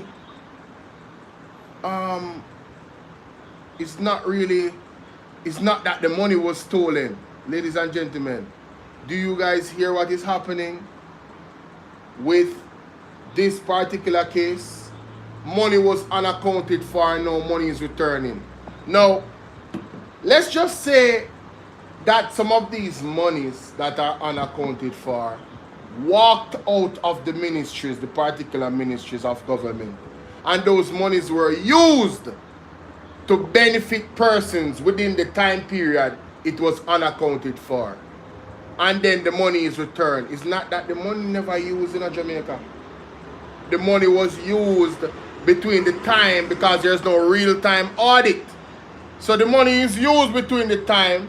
Nobody knows that the money is... I'm giving you a scenario, you know. I'm showing you how dangerous it is to have trillions of dollars unaccounted for. And then people try to brush it off as if, but the money never stolen. Same thing with the $1.44 billion with the 1.8% of it being used, and they want to tell us that, you know, well, it's not that the money is there. It's not stolen. Right? There's a situation with one of the banks in one of the reports where the 150 million US that's given to JPS is concerned. That bank allegedly, I think I snapped, was in some type of financial woes. And because the money sat there, the bank could use the money because they would know, and this is a hypothetical again, the bank could use the money because they know the money allocation would not be going on at the same time when the money was lodged. So that money sitting in the bank, that 150 million US dollars, 24 billion Jamaican dollars, that money sitting in the bank helps the bank to give them leverage to get themselves back on their feet. So the question, and that's a hypothetical. So there was a question being asked, what is the relationship between the government and the bank? Or what is the relationship between Darrell Vaz and the bank? And then you're going to have people saying, oh, this is conspiracy theory. Why are you guys so... Conspiracy theory is just a way to say you don't want to think of the possibilities of how money can be stolen from us. We're not saying the money was stolen, no. We're saying there's a possibility that you could lodge money in a bank, a large amount through the government. The money sits there, knowing that the money will not be moved at the same time, because you're not going to spend 150 million US dollars just like that. That's a lot of money. So the longer the money sits there, it gives the bank leverage. Persons who work in the bank know exactly what I'm talking about. That's why they encourage people to save their money, and that's why the banks don't like when people withdraw their money too. But they don't want to tell you that, but they really don't like when you withdraw your money, because they want your money to stay so they can use your money to facilitate other things, right? And so they can make money from your money. Period. So if a bank is in trouble and the government can give them an olive branch and say, yo, that's the bank we're going to use. Zane, you follow me, you know? And this is a hypothetical situation. I was listening to Mark Golden. In terms of the funds, in terms of the donation in the the particular overseas for Hurricane Melissa. If I'm not mistaken, allegedly, isn't Audrey Marks the one that runs the entity that the monies went to for donation? For those ticket sales of that event that they kept overseas? Isn't Audrey Marks the one? Isn't it her company? And Mark Golding was questioning, yo, like, what's going on? Right? And to use the company, she's going to benefit in it. Why did they use Audrey Marks if she's the one that actually owns the company? That's what you would call a sweetheart deal. The more money comes through the company, the more money she makes. Why they couldn't use an independent entity? This government is comfortable with nepotism, right? If it is indeed through her company. And I'm just showing you, Andrew Holness put his wife as a Speaker of the House. They are comfortable with corruption, ladies and gentlemen. And you, the people of Jamaica, if you are not uncomfortable with trillions of dollars being unaccounted for, Auditor General Pamela Monroe handles audits regarding unaccounted for or mismanaged funds. In Jamaica, widespread concerns were raised by governance watchdog JAMAICA regarding 3 trillion of public funds that was unaccounted for across 16 government entities. So when you hear that money is unaccounted for, I am doing this video to tell you, you should have your alarms. You know, when a dog, a watchdog in your house, on your yard that protect your yard, and you see ears go up like this, once your ear unaccounted for, you should be deeply concerned. What you should also be concerned about is that this particular government, the Andrew Holness-led government, is so comfortable, ladies and gentlemen, with money being unaccounted for. It's like a DNA in their runnings of the government. It's nothing. Tell me, what have they done to fix the problem of monies being unaccounted for? When they talked about 3 trillion, that was like a couple years ago, you know. We don't know how much more now is unaccounted for across the same 16 government entities and ministries. Ministry of Health, Education, Labor. I am of the view that this is how they steal and rob money or use those money to benefit themselves and their families. That's my view. I don't have any evidence of that. This is how they fill their pockets. In my view, I don't have any evidence of that. But God is not sleeping, you know. God is not sleeping. And I'm doing this video to say to the people of Jamaica, wake up. Wake up. When you, I'm going to play the video again. When you hear unaccounted for, do not take it lightly. It's not a tagline for, but them never steal the money. That don't mean them steal the money. It's just unaccounted for. They just don't have a receipt. Then if you send your pitney go a shop and they give your pitney $5,000 and you tell your pitney, say, listen, I want you buy 2 buns and I want you buy a bucket of water, 1 bread and 1 pound of rice, and I want you buy 2 mackerel, zine, and 1 hot sauce, and then come back with no money. And them say to you, but mommy, you know, say $5,000 it costs. That's what you mean by it's called the money is unaccounted for. Underspending the money, not giving a receipt, and then wanting us to believe that just trust us when we tell you that the money was used for what we said it was used for without a proper receipt. What the hell can go so? What can go so? So let's get back to this particular fraud situation at the CMU. Listen to this. After the leadership team of the institution alerted them to an alleged fraud at the university. The probe resulted in the apprehension of Mr. Panton. He has been charged with 14 counts of fraud, including embezzlement, engaging in a transaction involving criminal property, possession of criminal property, facilitating a transaction involving criminal property, falsification of accounts, and conspiracy to defraud. He was granted station bail in the sum of $700,000 and is scheduled to appear before the St. Andrew Criminal Court on July 6. The CMU said it detected irregularities in November 2024 during a period of system downtime at the university.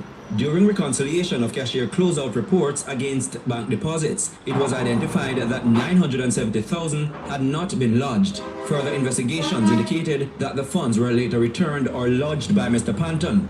However, So Jamaica, when and this is a possibility, the man used the 970,000, right? And do what he want to do with it. Probably whatever him do in the space of time that it was not lodged and then return back the money.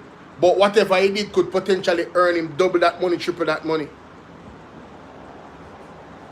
You understand? And that is a scenario, ladies and gentlemen, of how skullduggery can be done. Dishonest, unethical business practices. And this government is the unaccounted for government. Dangerous. Dangerous. Sequence of events remained inconsistent with expected cash handling practices. The university said additional concerns arose during the January 2026 examination period when students presented manual receipts for payments that were not reflected in the university's records. This triggered a formal investigation into manual receipting, banking, and receivables posting. So what happened here now? He made a mistake. And the mistake was caught. But whatever he did before, the damage was done. And this is where Auditor General comes in when the Auditor General audits stuff. They made a mistake. That's all, you know. They made a mistake. And now she's like, oh, wait a minute. So what's going on here? But there are so many mistakes in where the government is concerned. It's really not a mistake. It's them not really caring.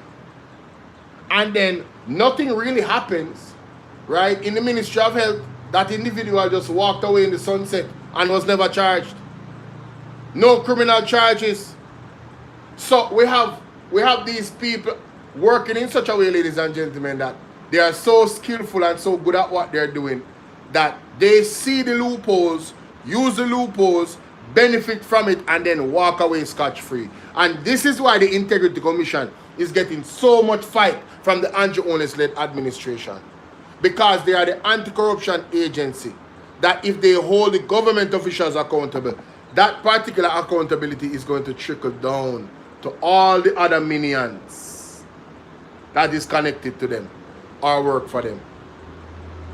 So that's why they fight them. But God on time. Processes. The investigation revealed that the sequence of manual receipt books had been broken and that several receipt books remained unaccounted for. A total of $1.7 million could not be accounted for from the manual receipts reviewed. Of that amount, $552,000 has since been returned, leaving a current deficit of $1,149,500. And Jamaica, all you have to do is go and listen to. Remember what Rosie said about the monies that they allocate in the area, in the constituency for roads. How much money she said that the MP take from the contractor. Should the money allocated. I'm just saying, and you wonder why our roads are not fixed properly. Right? Skimming off the top. Grabbing. And that's what Rosie said. I don't mean say so. But I'm just showing you an example. Right? Just showing you an example, ladies and gentlemen. And that reminds me, these people have the audacity. Donovan Williams is still in Parliament. And then young Jamaica coming talking about they are demanding the answers from Mark going about his statutory declaration. The devil is a liar. You know what? Let me end this reaction here.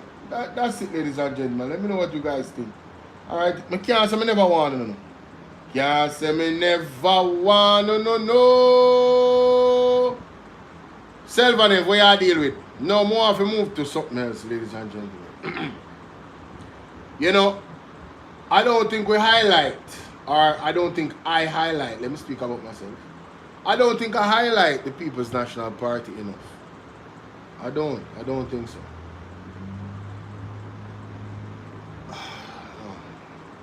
Ladies and gentlemen, welcome. I want to highlight Dwayne Vaz. Dwayne Vaz has gotten a lot of criticism and a lot of flack. And You know, it's nothing wrong with getting a lot of criticism.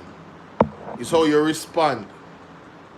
And if you guys pay attention to his social media, you realized recently in Parliament that Pernell Charles Jr. threw a stone at him. You understand? Saying, oh, instead of going on social media and highlighting these things, come to us, let's talk.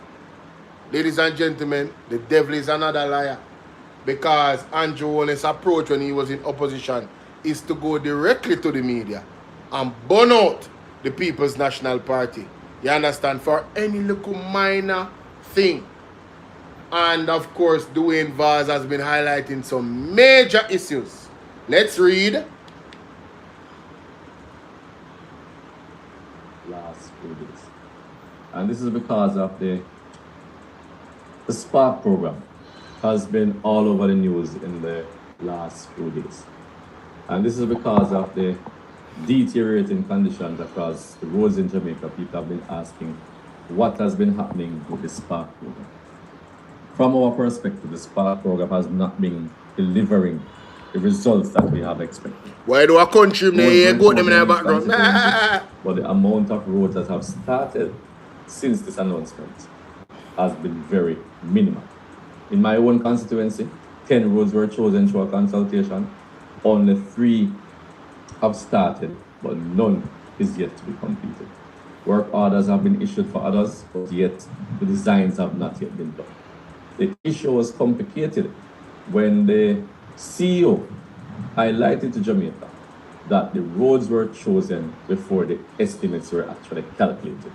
What this means is that many constituencies will have submitted roads where the value of these estimates far outweigh the amount of money that has been allocated to the constituency.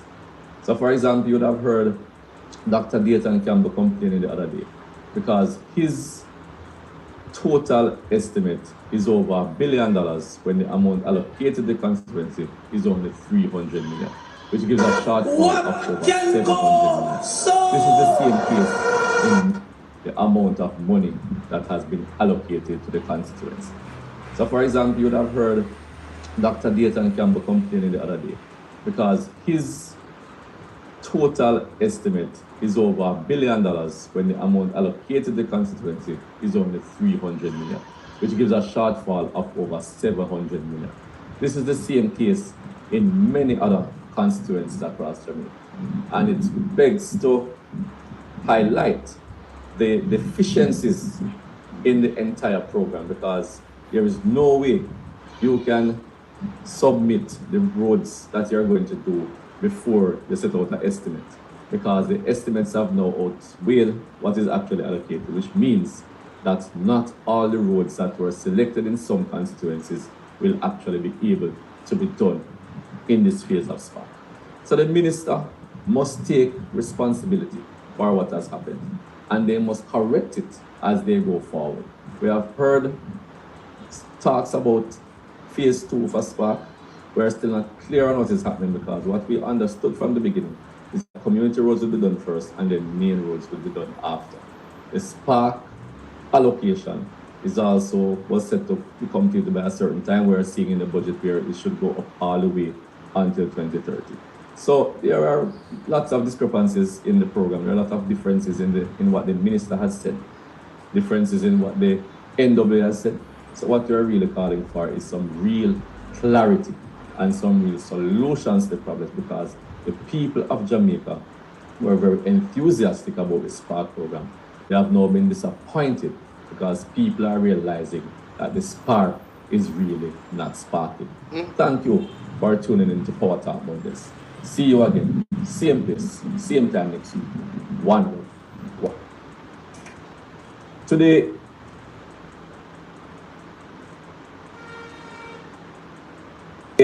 when all persons in shelters across Jamaica. Today is Friday.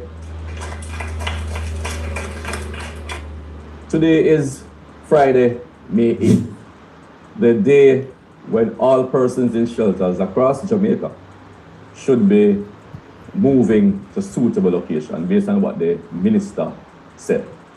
Well, we're here today And the minister One made some love, one pronouncements love, yesterday one love. When I like that and the share, like and share. deadline has been met and everyone has left the shelters.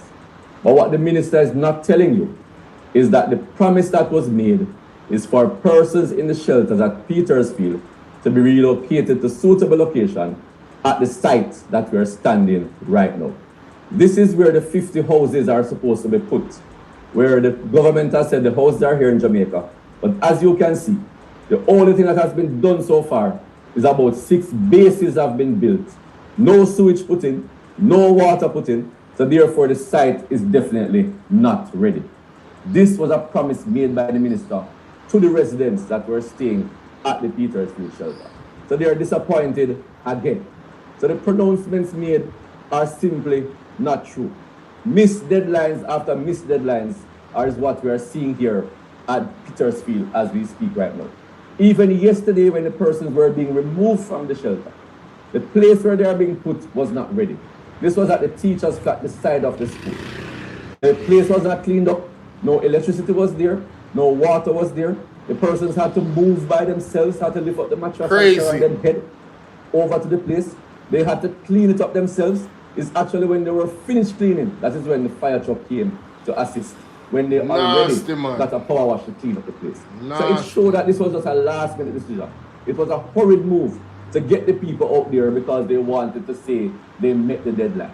But the real promise was really to move them to suitable accommodation, and that accommodation was referenced to right where we are standing at this property in the Shrewsbury area. So this again shows up the minister, and the minister must take full responsibility. It shows the level of incompetence from the minister.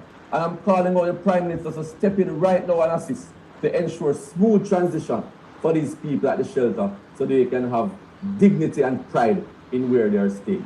It was just this morning when we spoke to them, where somebody had did some work and got them the light last night, got them some water, but there are still some issues where the electrician still needs to come back today to try to remedy the issues. The toilet bowls in some of the places not working. So it is obvious again that the place was just not ready. It was a hurried move just to satisfy what they had said earlier. So we're calling on the Prime Minister, please assist the residents at the shelter in Shrewsbury and get them to where was promised to them. Another issue highlighted by the residents when they went there to clean up, rat infestation. And all over the property, rats left, right, and center. And if we're being serious, right now we are talking about the hantavirus. And people across the world are scared. Jamaicans are saying they're scared. The ministry is saying we should be prepared, and they are prepared. But imagine having this virus threatening Jamaica right now and threatening the world. And we're sending persons to a place that was not properly cleaned up before the persons went over there. Is this how you care for the persons of Petersfield? Today is... Welcome to this edition of Power Talk Mondays. Today we'll be continuing the conversation about the Petersfield shelter and the relocation of the persons who were staying there. We did an interview last week. We also did a release stating clearly that the government was obviously not prepared for moving these people on May 8th. The minister came out and stated that the May 8th deadline was met. We rebutted that by stating clearly that the deadline was not only about moving them from the shelter, but about moving them to suitable accommodation. That suitable accommodation was the site where the houses were supposed to be built, 50 of them, 20 in the first phase. But when we went to the site, nothing basically was done. Only 6 bases were built. There is no sewage, no light, no water. Nothing has been put in place. So obviously this site will not be ready anytime soon. When we talked about how they moved the people from the shelter, sending them next door to the teachers' flats, and when they went there, the condition the place was in, rat infested, filthy, the people had to clean it themselves. And we spoke about this, and it seemed that the minister is upset. So he came now with a release. And his release, I was really surprised and disappointed that I saw the release, because he made some absurd statements by asking me some questions that obviously the minister doesn't realize he's the one who should be telling me about these things. He asked me about the Westmoreland Municipal Corporation and why they have not paid. Yo. Whoa. What's going on? Yo. That is funny, honey. That's funny. Oh my God, that is funny. Ladies and gentlemen, these people are so diabolical. They have the job. They boast about being the one in power. They have the job. But when it's time to do their job and they fail at their job, they want to blame the People's National Party. And they should what? Come up with answers when you are the one that have all the resources and all the answers. These people are seriously diabolical, man. Let's continue. Crazy, bro. Minister, the Westmoreland Municipal Corporation falls under the Ministry of Local Government and Community. Obviously, the minister doesn't realize he's the one who should be telling me about these things. He asked me about the Westmoreland Municipal Corporation and why they have not paid the contractor and stuff like that. Minister, the Westmoreland Municipal Corporation falls under the Ministry of Local Government and Community Development that you are the minister for. So why are you asking me these things? You went again to talk about the roof program and just state that I have 2 avid supporters who got $500,000 each. I didn't know you were going around and canvassing the shelter to see who is PNP or JLP. Right there, sir. So, him expose himself, you know. Dwayne Vaz did a great job exposing the Spark program. Also exposing the fact that Desmond McKenzie exposed himself. But why are you guys canvassing who is PNP and JLP to say 2 of your supporters got relief? You should be telling us how much people get relief in total. Not that they're PNP. To show you all these nastiness, you know. It's playing politics here, you know. Them germs there, you know. What we have as elected officials, you know. I don't know about them being elected officials. These thieving officials, because we don't know say that the election there was stolen. Right? But they are recognized as elected officials. He's coming to tell us that. Tell the man that, oh, 2 of your avid supporters got help. Did they need the help? Were they damaged by Hurricane Melissa? So what if they're supporters of the People's National Party? Why was it important for you to highlight that? In some type of defense of being criticized for not doing your job. These people are the weapon that is formed against democracy. I'm telling you. This is the same man that said, we will not surrender Jamaica to the People's National Party. You don't forget already? This is the man that came. Ladies and gentlemen, I'm going to find the clip. And I did not hear it when I was listening to him, because I really wasn't listening to him. All I was hearing was ga ga ga ga ga ga ga ga. When he went to talk in a parliament the other day upon his speech. That's all when I hear. One language I can't understand. Zine, but somebody highlighted something and I went play it. Let's continue. Because we have not been doing that. So I don't know who get funding from who don't get funding. Remember that this was not done by me. This was done by the Ministry of Labour and Social Security. They went out and did the assessments and they are the ones who made the recommendations. It's not nothing to do with the Member of Parliament. So why are you trying now to make this issue a political issue? By stating that I have avid supporters. And by stating that the PNP leads the parish council. We know that the PNP leads the parish council. But what does that have to do with what I'm speaking about here? I'm really disappointed in your response. And your response cements the point I made earlier about the level of incompetence you're showing in this situation. You need to get up and do the work or shut up, because at the end of the day, it's the people who are suffering. And we will continue to speak on behalf of the people until they get what they deserve and what was promised to them. What you promised, what your government promised, was suitable accommodation for the people who were still at the shelter. That's and right. That is what we want to see. That's so right. we're looking forward to seeing what was promised. We're looking forward to the delivery on that promise in a timely manner. Thank you for tuning into Power Talk Mondays. See you again Same place, same time next week. What? Good morning, everyone, and good morning to all listeners.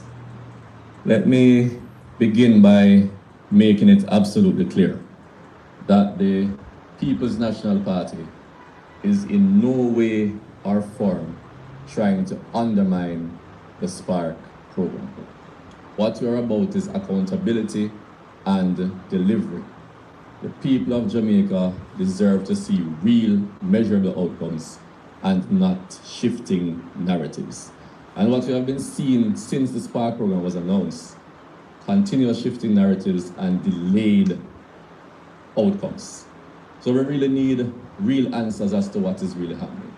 And the problem really started from the beginning. And as was stated by the CEO, E.G. Hunter, the roads were selected before the estimates were actually done. So when you put this into context, what really happened is that you have an allocation for Spark. We decided that each constituency should get a particular allocation, which was $300 million at the time. You also stated that constituencies should choose 10 roads.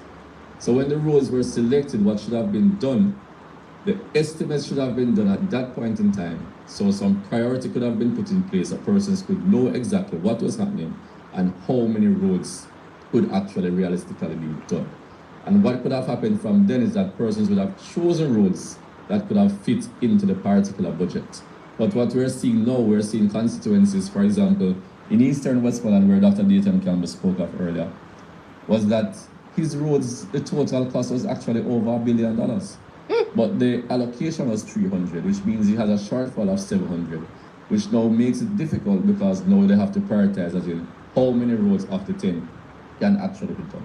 So what we're seeing in some constituencies now is that 10 roads is a impossible situation. Some may get 6, some may get 3, some may get 2. We don't know what the situation is at the particular moment. And the minister continues to change the narrative as he goes along. Because even at the Standing Finance Committee, he continued to say that it will be 10 roads. But in his last statement, he declared that it's going to be 6. So what is it? Is it 10? Is it 6? Is it 3? We don't know what is happening. And even my own constituency, where work has started on 3 particular roads. But when we spoke to the contractors, because work orders were issued for others, they advised me that those work orders, even though issued, no designs were there for them. So I'm trying to figure out how can you cost a road without having the design? Because the design should be done first before you can know exactly what will need to be done on that particular road for you to have a costing for it. So the entire thing has been missing, it has been in shambles, and the government just needs to come forward and explain to Jamaica exactly what the truth is and how we move forward from this. There have been other complaints from other members of parliament, especially about the worker compensation situation. And the minister seemed to have just thrown it or brushed it under the carpet. He's asking for proof. But what I'm asking the minister is that what kind of proof are you asking for?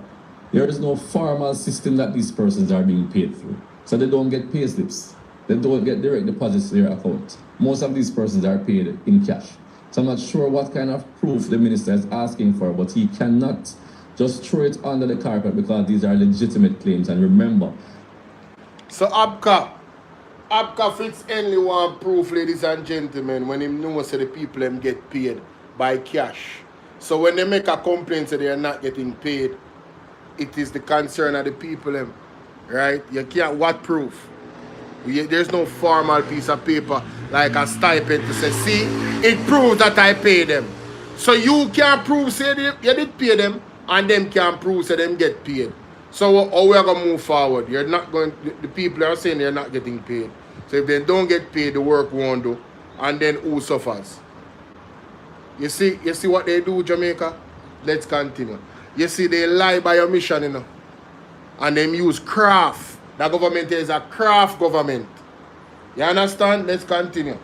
These are our people who are out there. I play politics to the people in life. Our people are the ones who are suffering. Yeah. So the government must stand behind our people and ensure that it is fair with whatever compensation that they're giving.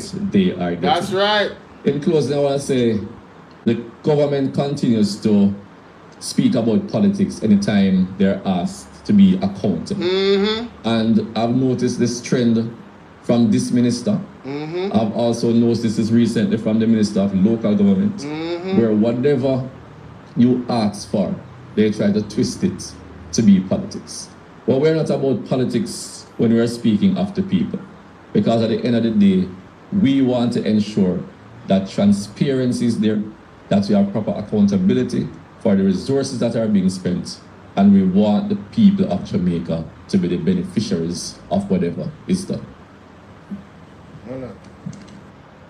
Good morning. Welcome everyone to Power Talk Mondays. And today we'll be looking into that incident that happened in Granville, Montego Bay yesterday, where a woman was fatally shot by a police officer. The video has been circulating, persons have been commenting, and the general consensus is that this woman was murdered in cold blood.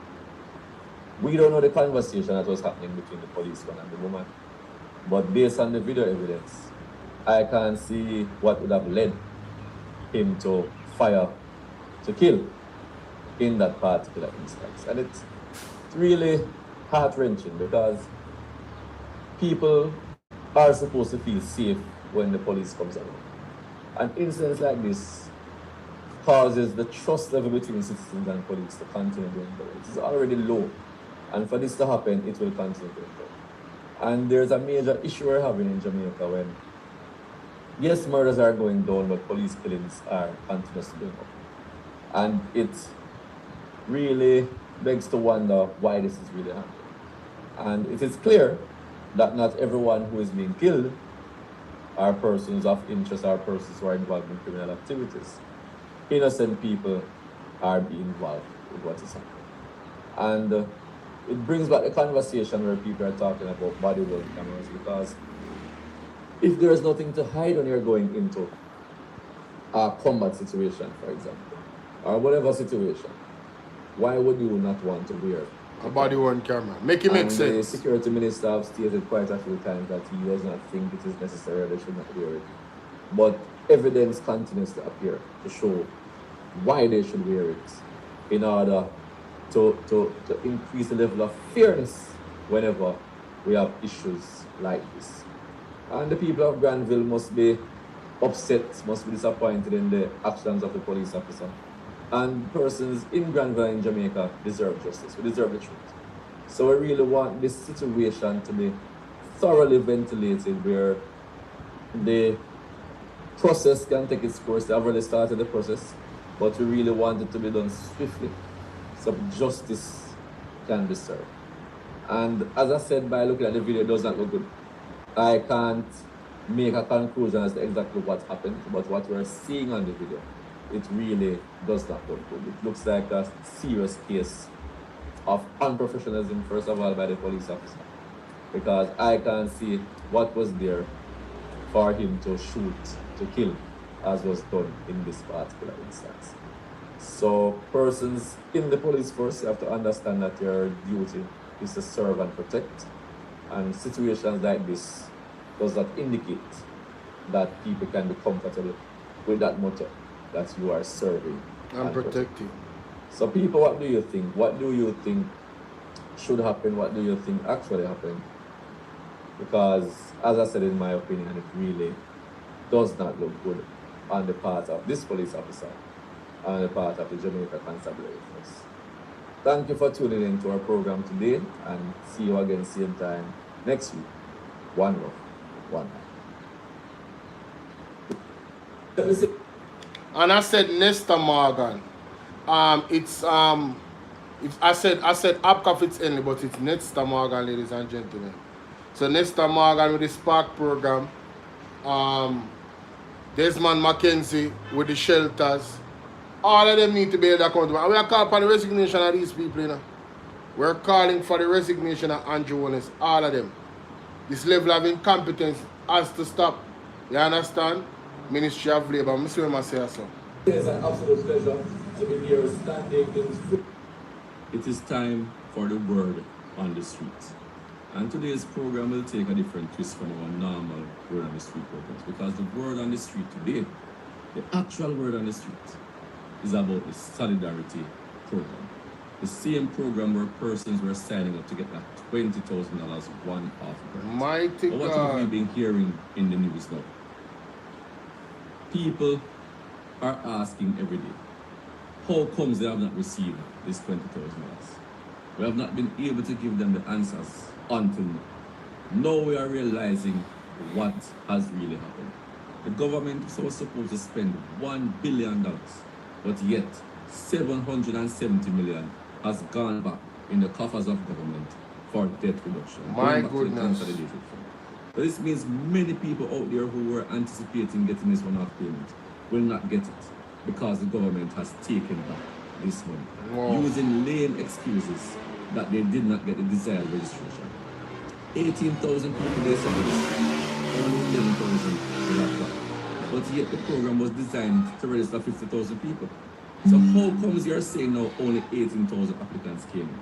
That is because you gave us limits. MPs were given limits. When we started to register persons, we were told we can't register more than a certain amount of people. So that is why you would not get your full allocation. But that is obviously the strategy that the government was using to register less people so that less money would have been dispersed.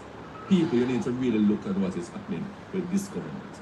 Every single program we're looking into has certain questions that they must answer. And this solidarity program, as we speak right now, they must come out and explain to the people of Jamaica, why was it done like this? Why so many people would have registered to get the 20,000 out and they did not get it? Why so many people have wanted to get it but were not afforded the opportunity to register because we had limits? 50,000 people I said it was designed for. Only 18,000 were registered, only 11,000 each. $1 billion was allocated. Only 200 plus million was dispersed. If this is not strange in our society, then I don't know what is strange. So this is the word on the street today, and thank you for tuning in. And remember, going forward, send us your pictures and videos of any infrastructure needs that you know deserve your attention. It is your word from your street. Welcome everyone to this edition of Power Talk Mondays. And today we'll be joining the conversation about those donations that the government received that they have not spent.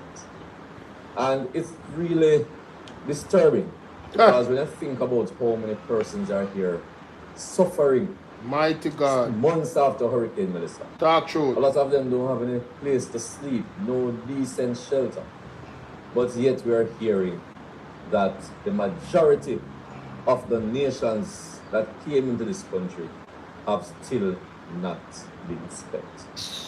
What kind of government do we really? My goodness. What kind of uncaring and selfish wicked man are we seeing right now? Wicked, brother. It is unacceptable. Of course. For persons to move on quickly, gather their stuff, get the donations here in Jamaica, but still the government has held on to the majority of it.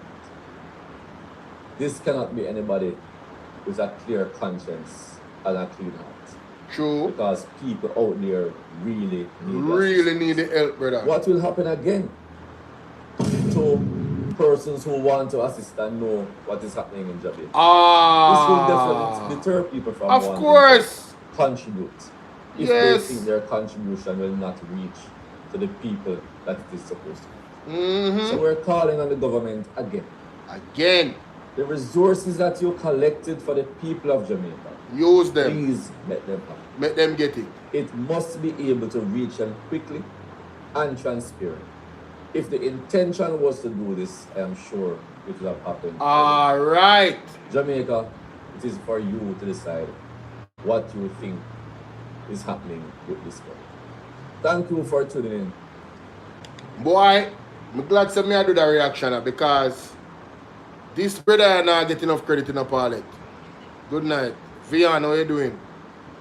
This youth are not getting enough credit for this thing on your Power Talk Mondays. Because all the people don't really follow the social media, right? For the MP them. And the point I make a while ago, is a sound point and a logical one. Let's continue. Dwayne Vaz here, Member of Parliament for Central Westmoreland. I just listened keenly in Parliament to the Minister's presentation, that is Desmond McKenzie, the Minister of Local Government and Community Development, because I was waiting to hear a date where the persons who are staying in the shelter would be moved to the location that was stipulated for them to move in the Shrewsbury area. Remember, I did a video there on the 8th of May, the deadline day when persons were supposed to leave. And I was criticized by the minister for being mischievous. But yet today, in Parliament, he could not give a timeline. He said as soon as the bases are finished. And we have just moved on from 6 bases, I reported, to 10 bases down. Jamaica, this is the Flintstone government. Way back in idea, they cannot put a time on projects that they're supposed to do. Especially when people are in need of help, right a blouse and skirt way. You're gonna tell the man about as soon as the bases are finished. You don't have no projection based off of how fast people are work and the allocations them that you have put in place to let us know, yeah man, see it there, I eat this. What kind of nonsense is that? Man. Even though the first phase should have been being mischievous, but yet today in Parliament he could not give a timeline. He said as soon as the bases are finished. And we have just moved on from 6 bases, I reported, to 10 bases now, even though the first phase should have been 20 and the total is 50. So we're still not hearing when the persons will be able to live in these houses that were promised. And this is still unacceptable because the hurricane has passed over 7 months now and the persons in the shelters have nowhere to go. The new hurricane season has started. People are wondering what is happening. And also remember that it's not only about those in the shelter, it's about the total amount of persons that they are planning to move to this site. So as we stand today, 10 bases are there, no sewage still put in, no water put in, no light put in. What? When is the dates where the persons will be able to live in the houses that were promised? You have set the whole. It's only about those in the shelter, it's about the total amount of persons that they are planning to move to this site. So as we stand today, 10 bases are there, no sewage still put in, no water put in, no light put in. When is the dates where the persons will be able to live in the houses that were promised? You have said the houses are here. What is taking so long? Why the infrastructure is not yet put in place? The minister needs to answer these questions immediately and let people know what is happening. All persons who came on. Jamaica. This is what they don't want Dwayne Vaz to do. So guess what? Because Dwayne Vaz is doing that and it bothers them, I am going to start highlighting more of his videos. Because Desmond McKenzie cannot come and tell us a date. So for what? It was like 3 weeks ago, only 4 more bases though. We don't have the money, we don't have everything. What is taking so long? Oh, is it the intention of the government to continue suffering the people within these constituencies because they didn't vote for them? So they give up on life? Is the aim subtle genocide or for the people to actually just move from out of the area so they can have the lands them? What is it? I am going to ask that question. I'm going to continue to ask that question. Something is fundamentally wrong. We are in June. This is the hurricane season. As soon as the bases are finished, that's the best you can do. But come out talking about this government and puffing your chest. This government. This government. This government is garbage. Sponsors what about this government? Because they're benefiting from the free Wi-Fi. It's graceful, Virgin. To you all. It is wonderful to be here today because the importance of this event, as the word states, is to connect everybody. And I think it was after Hurricane Melissa in this constituency and parish where people realized that they were taking connectivity for granted. Because when you're used to having something around you at home or on the street, you don't understand the importance of it. Until it's gone. We lost connectivity the other day, and persons had to be scampering and wondering how to get some connection. We were running and finding places where we had some Starlink where we can get some connection to people around to just let them know what is happening. it showed how important it is to be connected. And what the Universal Service Fund is doing for communities across the parish is to give us free Wi-Fi where we can go in our communities and connect without having to pay any form of money. So when you used to have to pay for your phone bill and you don't have the credit on your phone, the free Wi-Fi is there to keep you connected, whether you're in school, whether you're at work, whether you're doing business in the community, you will have that level of connection to keep you going. So you have to understand how important it is. And I know the students enjoy it, I know the business people enjoy it, I know the workers enjoy it. And we just have to ensure we support the Universal Service Fund as they continue to build out in more communities and in more towns. Because we know Westmoreland will be getting a lot more than we have gotten so far.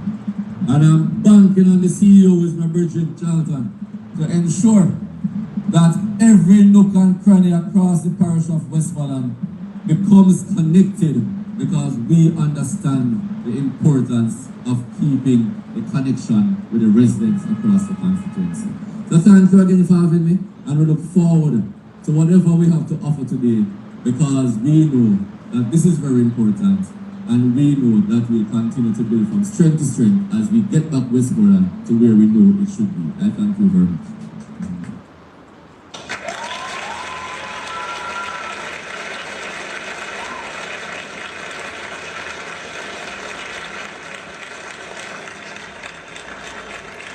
Tell you,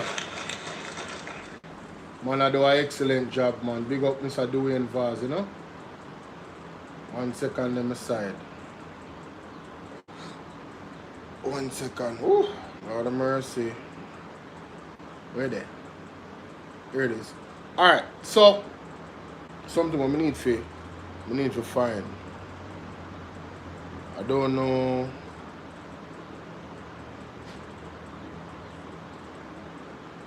Where is it? There's a clip of Desmond McKenzie where somebody put out when him there Parliament.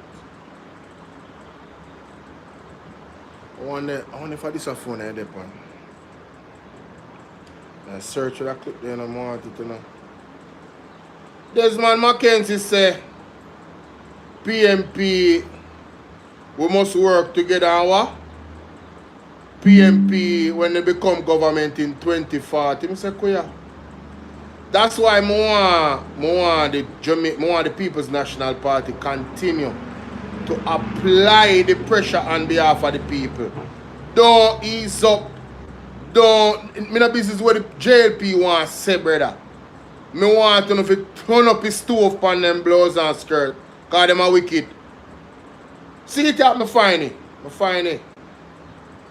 find it. Big up Freedom. Bridging your name Freedom. Freedom Project JA. Zine Adem. Me see post up the video. On them TikTok. Big up Freedom Project JA. And you can check them out if you don't use TikTok here. But me have to highlight this. Trust me.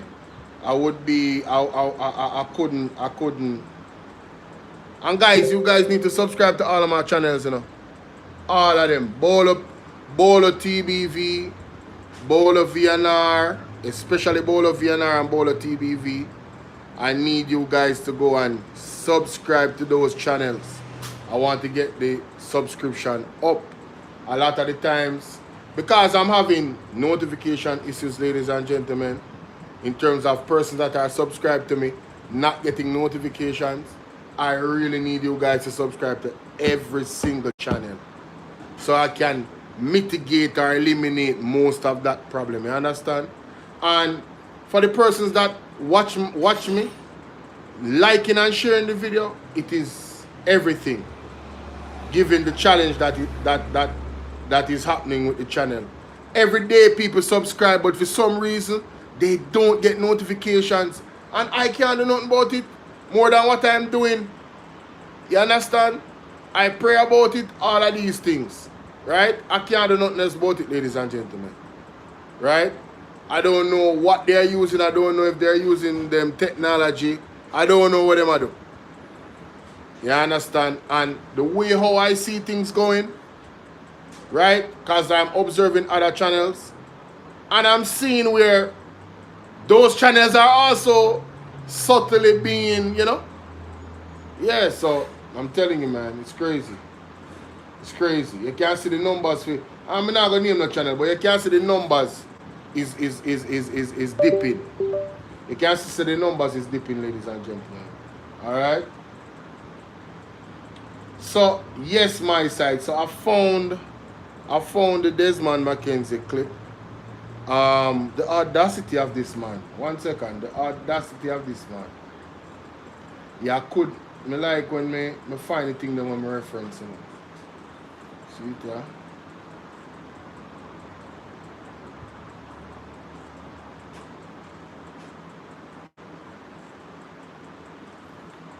Alright, so let me share it to cap off this particular reaction because we're at 37 minutes already. Check this out, ladies and gentlemen, from Desmond McKenzie. The audacity.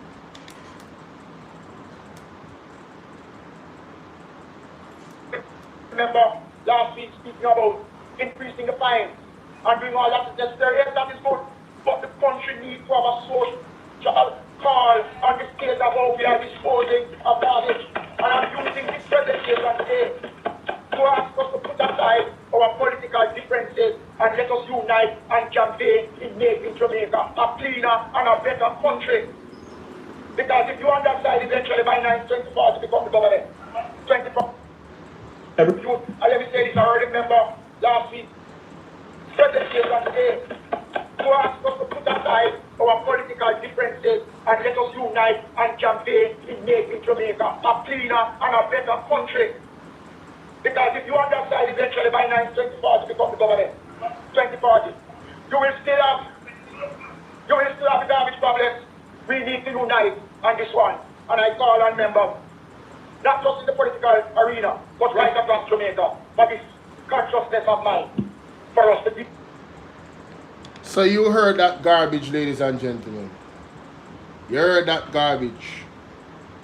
That eventually the People's National Party, when they come into power 2040, they will still have a garbage problem. The only garbage problem we have is what is coming out of his mouth. Outside of the more obvious garbage problem. 2040.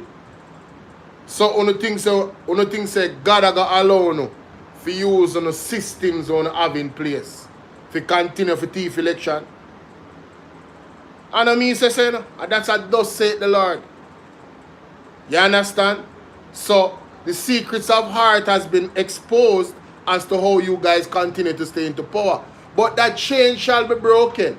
The shackles that you don't have Jamaica under. Because you, Desmond McKenzie, are the one who say, you will not surrender Jamaica to the People's National Party. Talking about 2040. Can you imagine?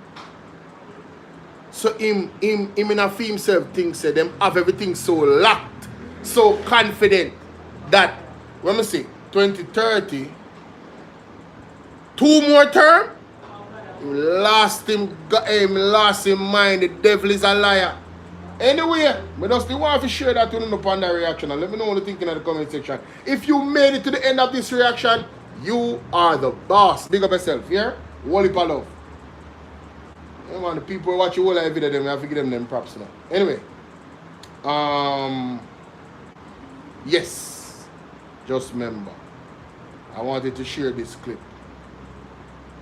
Ladies and gentlemen. I go find the clip still, you know. What I couldn't find, eventually I go find it, trust me. But I just can't find it on phone time because, you know, I have to make sure say I respect the people in time, is it? It's not like you guys have to watch me. You have many different platforms that you can go and watch. And I'm sure there's a lot of different platforms that are live right now. So we appreciate you guys, you know, being here and seeing the value of the platform. You get me? And the conversation. Is it Team PMP? I think it's Team PMP. Why is it not typing though? Something is wrong.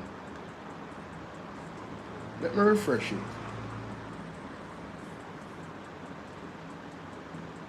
Good morning, one and all. This is your...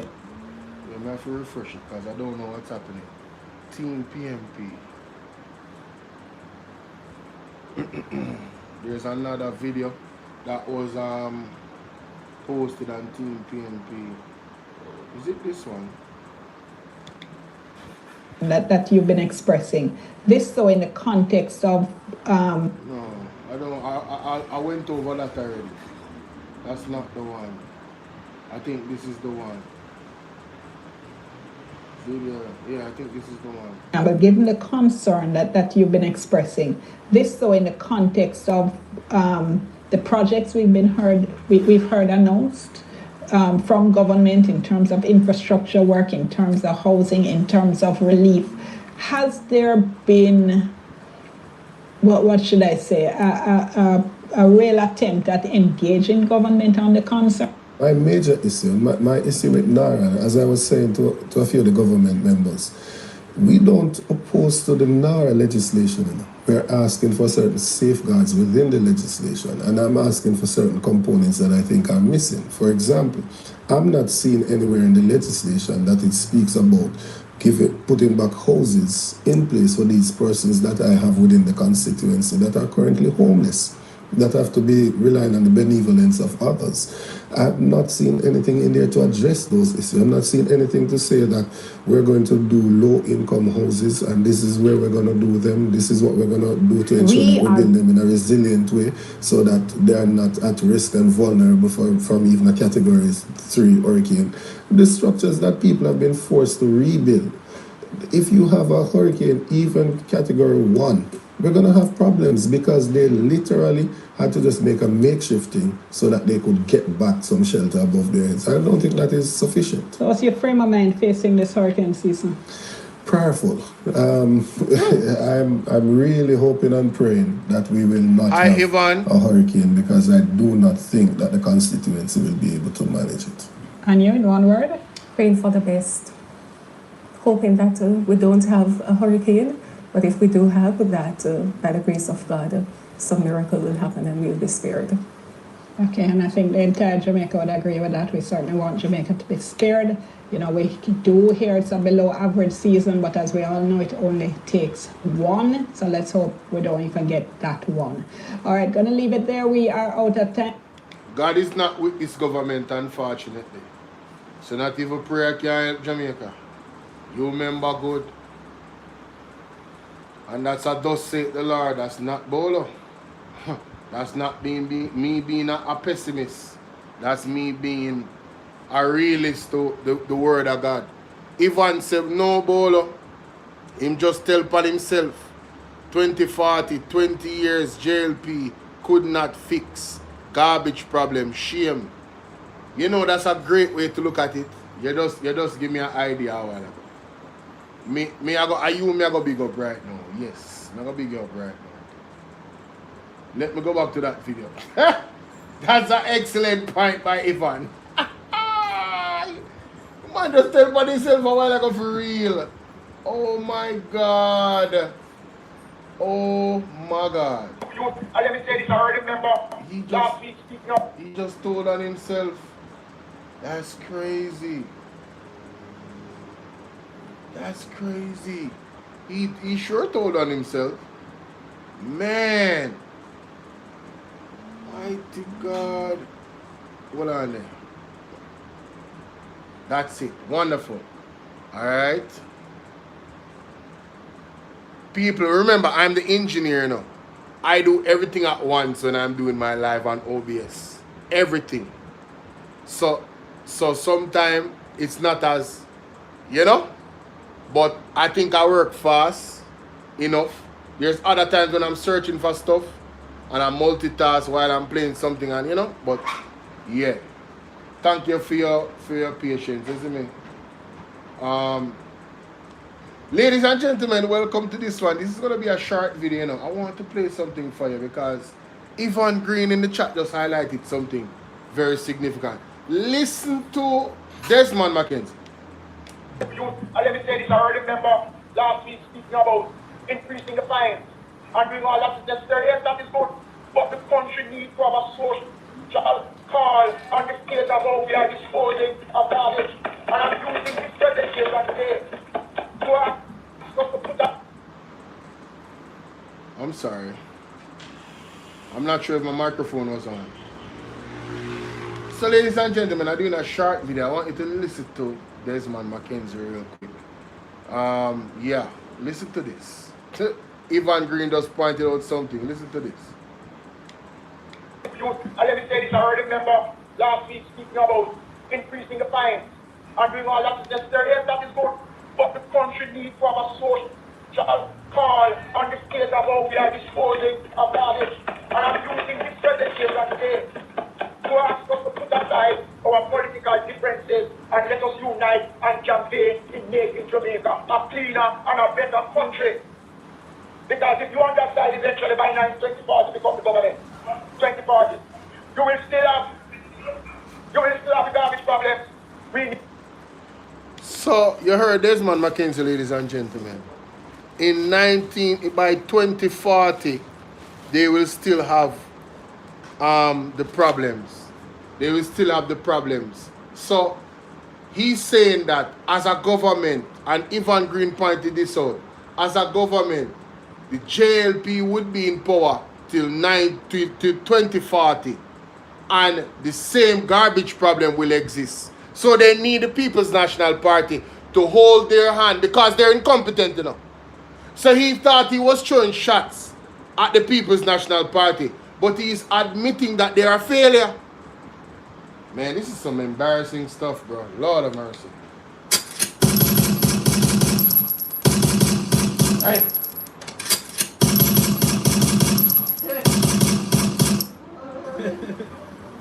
Fully done. Emotional damage. Embarrassing. He needs some milk. What can go so?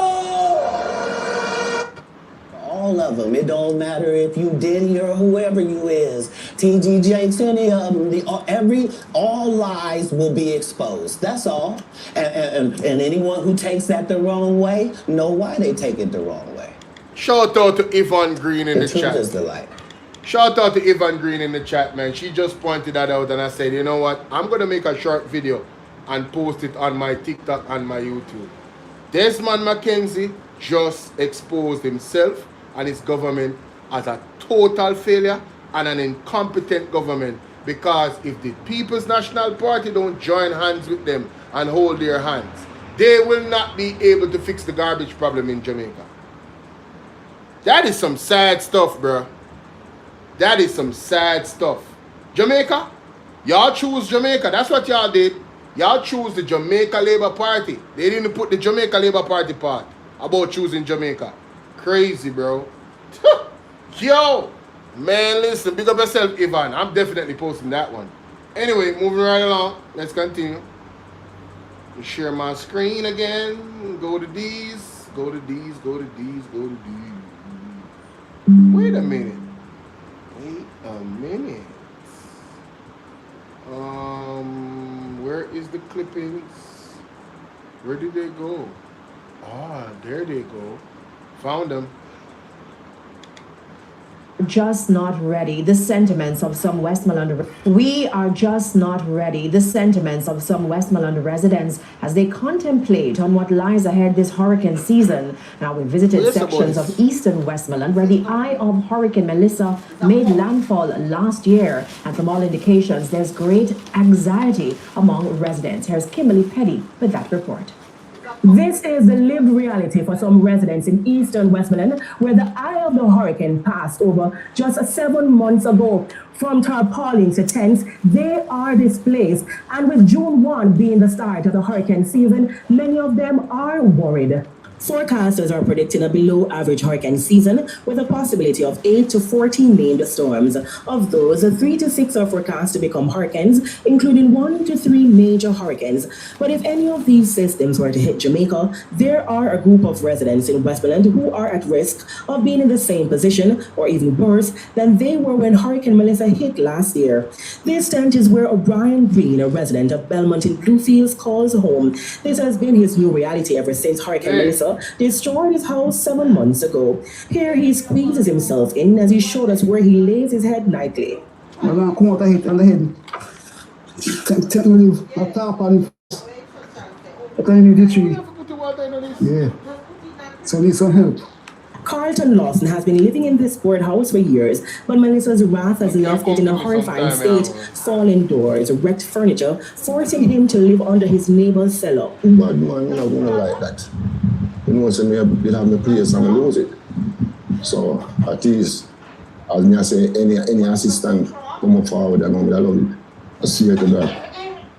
We also met Maxine Lawson. Scrolling through her messages has become a new pastime. She's been anxiously awaiting a notification about her application for a roof grant. I'm feeling very sad, very not able to finance my problem with my house. I really don't have that help. I'm not working at the moment. And for those who can't wait, they've opted to take materials from the hardware on credit, even without knowing how they'll make the payments. They're, however, clenching to hope that everything will work out. So I have to trust some material to help me and go on. Tell them know what can happen otherwise. So they want some help from somewhere or another, you know, if they want to do, if. I'm wishing and hoping that something might happen. The residents were hoping that they... No, Jamaica, just like how the people can trust the hardware. You know, think say government can trust the hardware to and get the goods them to the people in time.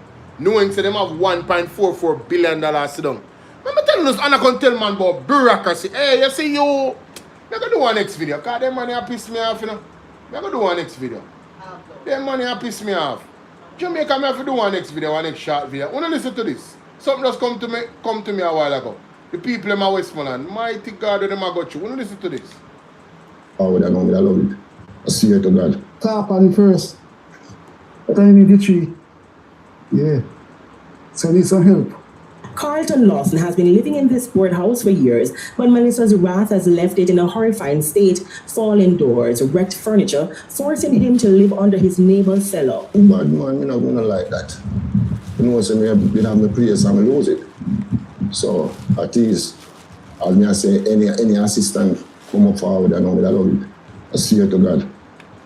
We also met Maxine Lawson. Scrolling through her messages has become a new pastime. She's been anxiously awaiting a notification about her application for a roof grant. I'm feeling very sad, very not able to finance my problem with my house. I really don't have that help. I'm not working at the moment. And for those who can't wait, they've opted to take materials from the hardware on credit, even without knowing how they'll make the payments. They're, however, clenching to hope that everything will work out. So I have to trust some material to help me and go on. Tell them know what can happen otherwise. So they want some help from somewhere or another, you know, if they want to do, if. I'm wishing and hoping that something might happen. The residents were hoping. So, two things, ladies and gentlemen. First of all, you have to say this gentleman, this elder can go to the hardware and actually get credit. And the government of Jamaica couldn't use them brain with the $1.44 billion where them have them only spend 1.8% after 7 months. You're telling me them use bureaucracy as to be blamed as to, oh, you know, this is the reason why we never did. So you're telling me, say you couldn't go to the hardware them and say, yo, what going? We need some material to help these people because I'm in need. These persons are going into the hurricane season in this condition. You know? You're telling me that we never could have used a brain and have some care and empathy for the people. We say, yo, speed is important, so you are going. We are going to do this. When we get the money cleared, we don't know where on ourselves. Remember, so we have $1.44 billion sitting down pretty. where people give them donation for help people just like this. That government, you want wicked black that government, you know. And Marlon Morgan, you want clown, you know. You want evil clown, you know. You want, yo, listen to me, man. Come on TV, I come talk about, oh, you know, that's why we need Nara. Rubbish! Absolute rubbish. Don't make them come tell them no foolishness. Tired of them now, man. Wicked no blouse and skirt. Can you imagine? Look how that old man can go to this and say, alright, I get some credit. But you, the government, couldn't get make some arrangement with the hardware them to make the people and get some help so them have a roof over their head till hurricane, till this thing, you know, the season, knowing so the season that come up, for fast track the thing and help the people them. You already got the money to help them. Right? Say, alright, you know, so we have $1.something billion left in our account. How much them are gonna need? Alright, so we have this ability to pay for this company. We have that ability to pay for this company. We have that ability. Alright. We know so we still have some more money. Who else need help? Oh, that old lady there over there so need something. Alright. Yeah man, give them man. We have the money man, or yourself. Who next? Them two people there, yes man, give them right out that the money there because they where the man them brain there, bro? Where the man them brain them? I don't understand. The money is here, but you blame bureaucracy. And the people that need help. That's why I'm telling you, you know, I am going to forever say I am standing on this hill where I believe these people want these people to pass away and die. Or move from where them there because they want the land them. That is what I believe. That's what I believe. In my heart of hearts, I'm telling you, there's no other explanation for how the man deal with the people. Is either they want them for dead or they want them to move away from where they are. Zine is called subtle genocide and gentrification. So they can build a smart city. That's what I believe. Right? And nobody can come tell me otherwise to how the man move like the man move lethargic. And I cry like a snail for help the people them. Look power that doing fast expose. Zine, Desmond Mackenzie can tell me say, as soon as the something finish, them are gonna do that. No piping no do yet, you know. No sewage no do yet, you know. You tell me say the man them the base well already, you can't start the piping upon them, they can't start it. Yeah, that you tell me say. They can't multitask. First we're gonna do the base. The Flintstone government. Jamaica, they are not incompetent, they are evil and they are wicked. They are doing this on purpose. They are doing this on purpose. When they're blind, they're supposed to system them do it on purpose. Man, them evil man. Evil court now have water around outside pipe. Even the courts don't have water running out the pipe. The judge have to fix the roof. Delroy Chuck, what a disgrace. The man them terrible, man. The man them get out on Jamaica. I'm not telling no lie. Them get out on. I didn't come here today to where I deal with Goldmouth, big up yourself. Goldmouth, they are one of my day one them, you have to come over Bolo Tbv and our 2.0, you know, bro. And that's the action there, you know, you can, you know, check out the many options available in terms of becoming a member of the platform and all of that good stuff over there. Here? Yeah, man, Bolo Tbv and our 2.0. The government says medical students studying in Cuba now have the option of continuing their studies locally. The announcement was made at today's post-cabinet press briefing. Hardship and strife, the circumstances facing thousands of Cubans after the recent oil blockade imposed by the United States. It has resulted in nationwide power cuts, a crumbling health sector, while a growing list of companies, hotels included, are withdrawing or limiting their operations in the country. Jamaican students studying in Cuba have been appealing for a lifeline. On Wednesday, Foreign Affairs Minister Senator Kamina Johnson-Smith announced the University of the West Indies, UWI Mona, and the Caribbean School of Nursing at the University of Technology, UTech, have agreed to accommodate eligible students seeking to continue their education locally. Placement must depend on your academic qualification or what you have accomplished, what you have learned, and that is usually demonstrated in the form of transcripts. And universities also, of course, require students' ability to pay applicable fees. The government, she says, remains prepared to airlift the students from... Pay applicable fees. Do you know the reason why those students go to Cuba is because they get a cheaper alternative for education? So again, the government is not facilitating them monetarily, you know. They have to pay them own of fees. Why you think them they are Cuba in the first place? Mighty God, let's continue. Cuba to Jamaica on a one-way flight. We have advised our students of this, subject to the availability of flights and timing. We have advised them, and to date, no student has asked us for assistance with departure. We understand some of the privately funded students may have left and not notified us formally. This therefore allows for us to have a less than perfect understanding of the numbers that are present, but we continue to encourage them to let us know so that we have the best understanding of the student population present. So Kamina Johnson Smith, you better just tell the student them say, listen, something might happen and that's why they need to come home now. You better them tell them that because we have never seen this urgency from you before. And you talk and a stutter. Mighty God. As construction activities intensify following the devastation caused by Hurricane Melissa, a new building code is expected for Jamaica by March 2027. Local Government and Community Development Minister Desmond McKenzie made the announcement during his contribution to the sectoral debate today. We have the details from Andrea Chisholm. The World Bank estimates that Hurricane Melissa caused $8.8 billion of physical damage to Jamaica. People have begun to rebuild, but the aim is to build back stronger, improve standards, and increase resilience. To help make that happen, a new building code will be rolled out in this fiscal year. A critical feature of the new building code is that buildings are to be constructed to withstand Category 5 hurricanes.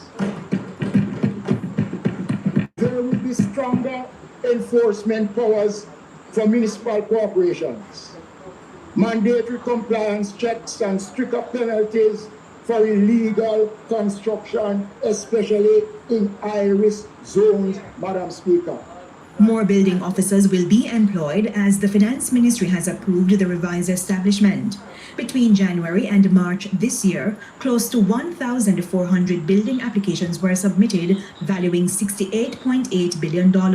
More people are applying for building permits to ensure that structural integrity of their projects. The most significant increase of 11% was in building applications for small residential development under 300 square meters in size. And amidst constant complaints about poor garbage collection, the National Solid Waste Management Authority is pushing to collect waste every 7 to 10 days. Last year alone, the agency served over 2,000 anti-litter tickets. Over 9,000 removals were issued. It's a problem that we have, and it's a problem that we must deal with. And that is why the NSWMA has a special education program in this financial year at a cost of over $200 million that will be used to sensitize the country as it relates to our garbage problems. And I'm hoping that we will get the buy-in of every member of this House. Andrea Chisholm, TVJ News. So in a year, new building code, right? Category what? Withstand Category 5. Well, I'm wondering why they never implement that from after Hurricane Melissa. But who am I? Who am I, ladies and gentlemen? Who am I? Yes. Who am I? Let's continue. This is me on day one since my son made me switch from running to In the meantime, opposition spokesperson on justice, Sulika Jess, also used a section of her sectoral presentation to Parliament to highlight the Integrity Commission's report on the FLA. That report tabled yesterday found that the Firearm Licensing Authority, under the watch of its Chief Executive Officer, Mr. Shane Darling, presided over a vault where ammunition belonging to private citizens went missing. A computer system that was deliberately manipulated to destroy the livelihood of a licensed dealer using the identity of a man who was already dead. Crazy. And the server whose catastrophic failure conveniently erased the very evidence that would have identified who gave the order. Madness. Madam Speaker, a man who runs an authority where the dead are used to falsify records, where vault doors cannot account for what is inside them, and where evidence disappears without consequence, has no business holding public office. That's right. That's right. That's right.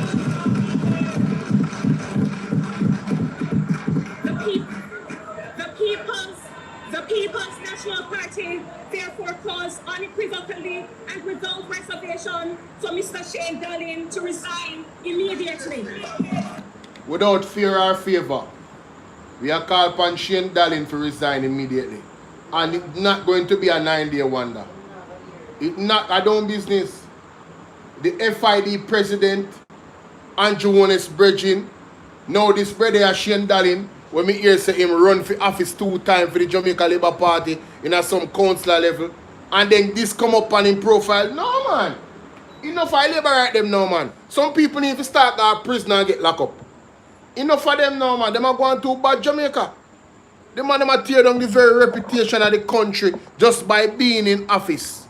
Just by being there, you know. The man are destroy reputation, you know. Just understand what me I say. Mighty God, no sir. Can't work, Jamaica. Can't work. Can't work. You see me? Let's continue.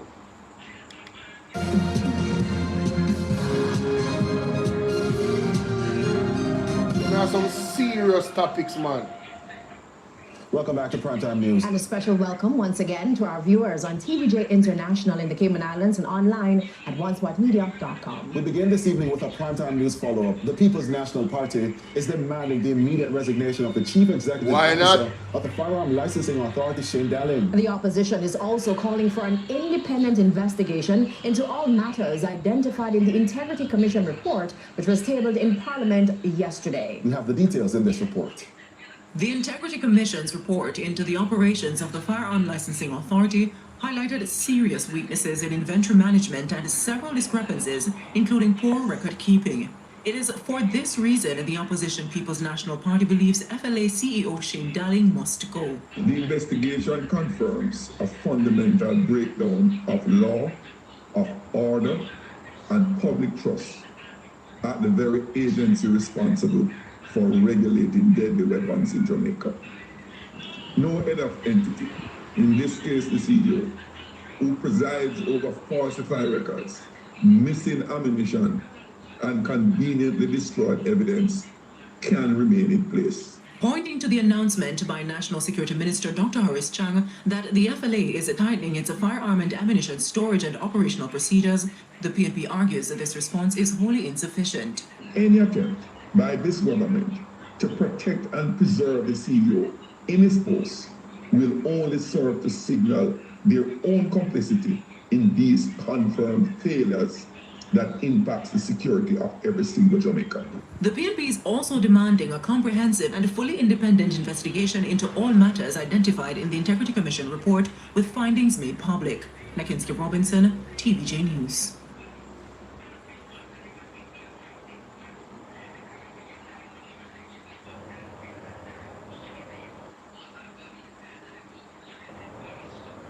Read out loud. Away there.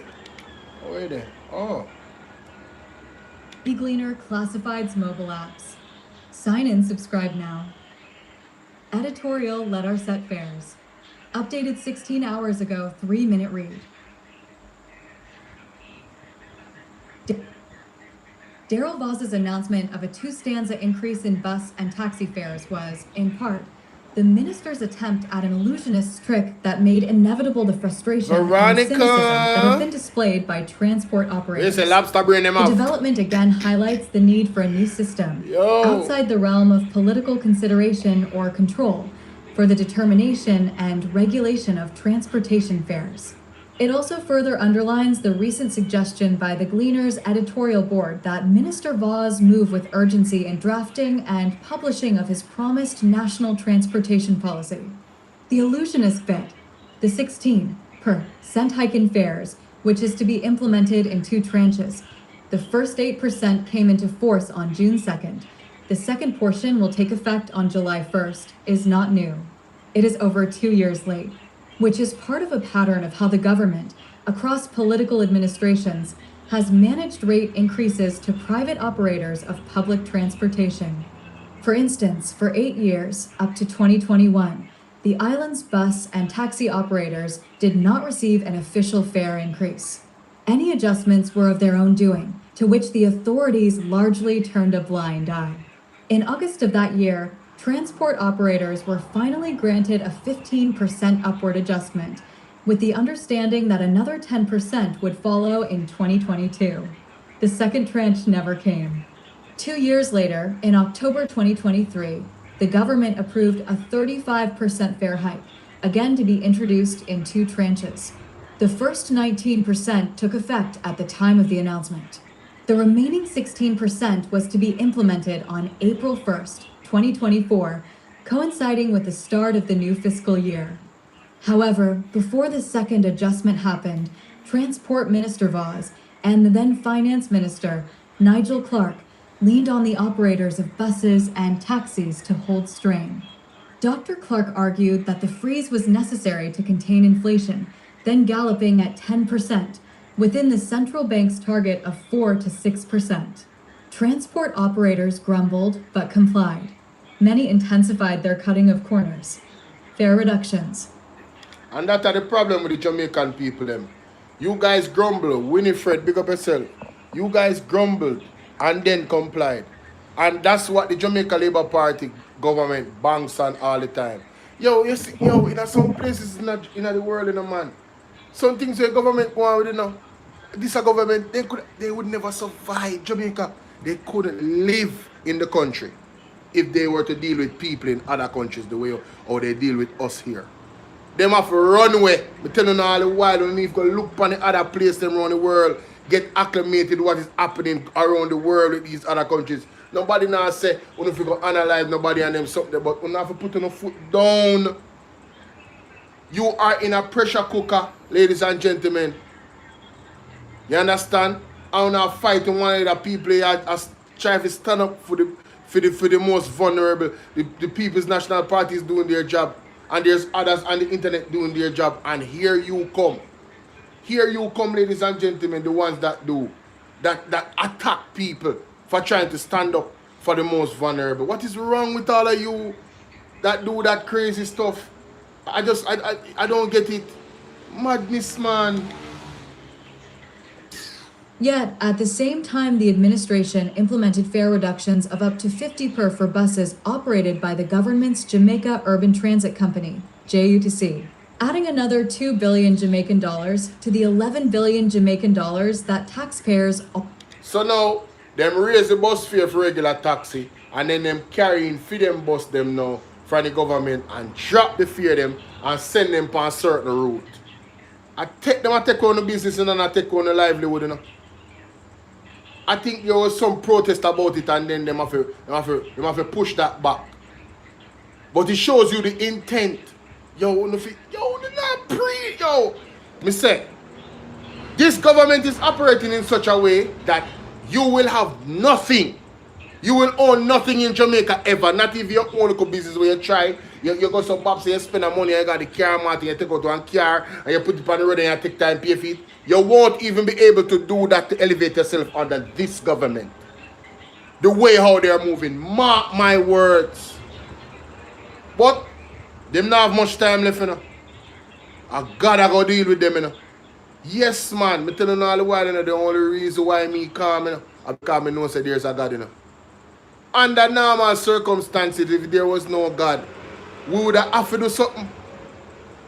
Yeah, we would have to do something, ladies and gentlemen. If God did not exist, we would have to do something. And I'm talking about something drastic too. Because these people are literally cutting off our limbs, limb by limb, finger by finger, and I watch we bleed out, figuratively. In the way how they're governing the country. In the way how they're putting pressure on the poor. And it's no joke. It's no joke. Taxpayers already provided to the company. For the current fiscal year, JATC is projected to run a deficit of 18.8 billion Jamaican dollars, before a direct injection of 11.1 billion Jamaican dollars that will lower its reported loss to 7.7 billion Jamaican dollars. While this week's 16% fare increase is, in effect, a long overdue payment, in real terms, transport operators are getting less than what they are owed. The increase does not factor in inflation, measured by the Consumer Price Index, CPI, for the past 2 fiscal years. According to the Statistical Institute of Jamaica, for the fiscal year that ended March 31st, consumer prices rose 4.3%, following a 5% hike the previous fiscal year. There is, of course, the compounding effect of these upward movement in prices, which have been further impacted by recent rises in energy and commodity prices because of the US/Israeli war on Iran. There is little doubt that Jamaica's private bus and taxi operators provide a mostly undisciplined and largely ramshackle service. They often endanger the lives of commuters and other road users. Route taxis notoriously bore and jostle and disobey most traffic rules in their hustle for fares. It is not without merit to argue that this behavior is partly a response to the economic environment in which transport operators have been forced to operate by fare freezes. In any event, uneconomic fares make it harder for the authorities to impose discipline on the system. Tiptoed. Governments and opposition parties have tiptoed around the issues for fear of upsetting 2 important voting constituencies: the more than 30,000 registered taxi and bus operators and their families, and the hundreds of thousands of commuters who use public transportation daily. This is apparent in the messy fare-setting regime that the government has used since the 2010s. It is also evidenced in the gobbledygook of a statement issued this week by the opposition spokesman for transport, Michael Phillips, attempting to be seen as promoting the interests and commuters and transport operators. Instead, Mr. Phillips said little that was sensible. There is much to be sorted. I wish you did this. I will write the article here. Editorial. We mean he said there's little him said that's sensible. Oh, what kind of madness this? I must want let me see what I say. What? I'm listening to your side, I'm almost done.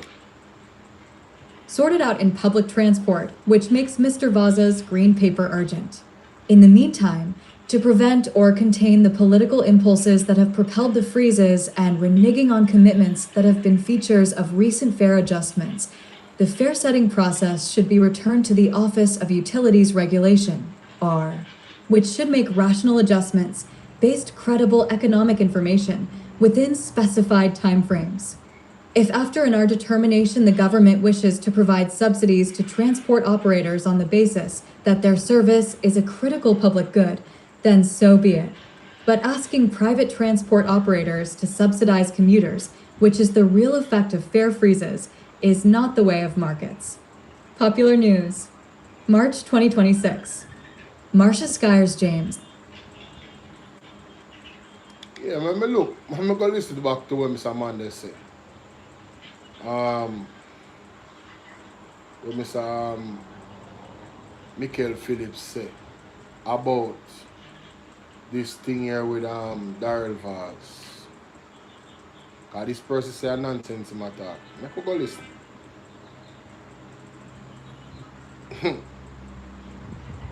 Person will write that say a nonsense in my talk. I could go listen. So we go to work in Jamaica. See it here? Found it. This is Michael Phillips, the opposition spokesman on transport. And I must speak plainly to every Jamaican who depends on public transport to get to work, to school, and back home. The government has once again resorted to gimmicks, and this two-phase fare increase announced today by the Minister of Transport is proof that there is still no transport policy guiding this administration. What we witnessed was deeply unusual and disrespectful to commuters and operators. A new fare was announced to take immediate effect, yet the Transport Authority was never notified, and no new fare table was gazetted. How does any government implement a fare increase without first telling the public what those fares actually are? This has simply never happened before in the history of public passenger vehicle services in Jamaica. Commuters, including our children, were asked to pay one fare to work and school and a higher fare to come home. That is unacceptable. 2 weeks ago in my sectoral presentation, I have proposed assigning fare setting to the Office of Utilities Regulation. I intend to seek legal advice regarding the unusual implementation that took place today.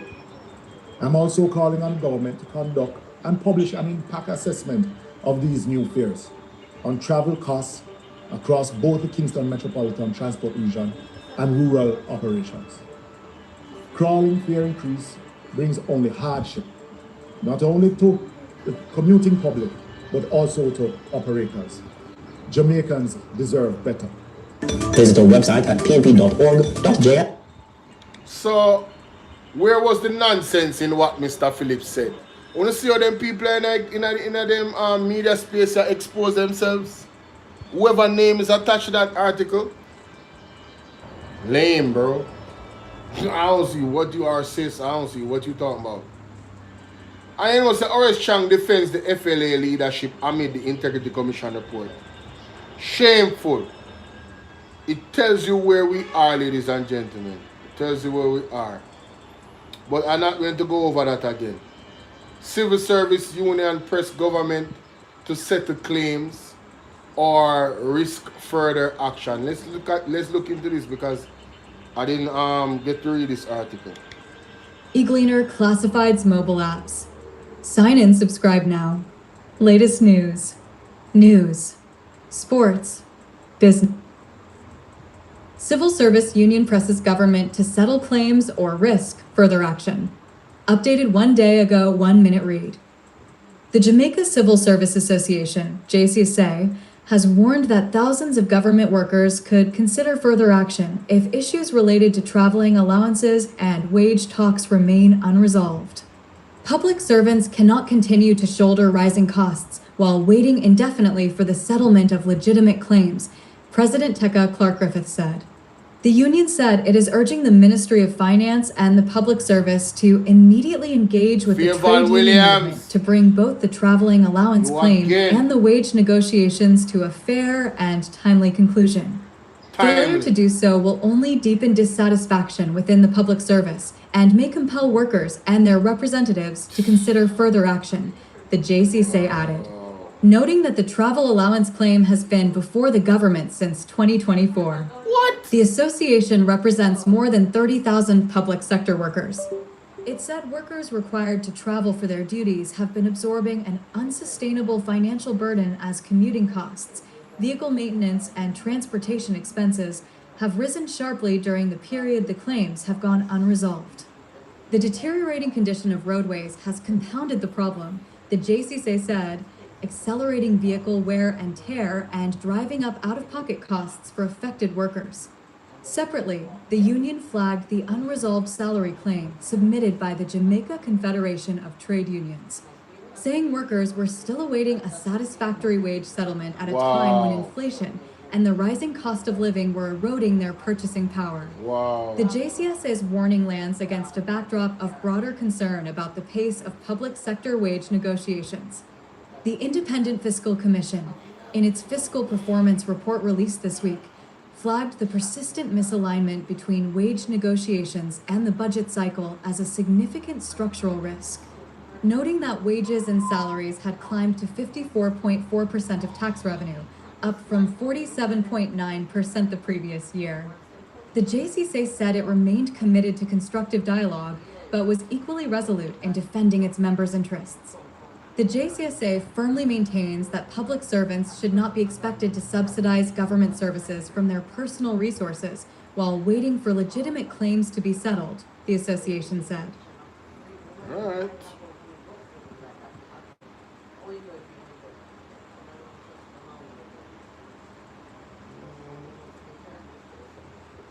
So I'll go on part X. Golding revive impeachment legislation. What is this? JLP woman were all out last week condemning what Nikki said in an interview. Today, they have a councillor fighting staff at the municipal corporation. Oh, hell no. Hold up. Wait a minute. Wait, what? Woo! Yo, this is the type of stuff that make me laugh, bro. Oh, my days. You gotta be kidding me. You gotta be kidding me. You gots to be more careful. Ain't that something, guys? Ain't that something? Gots to be more careful. Hey, Elga, what's up? Stop the warning and take action. Who must stop the warning and take action? Egla? Who must stop the warning and take action? I don't understand the statement. Please explain. I don't want to misinterpret what you're saying.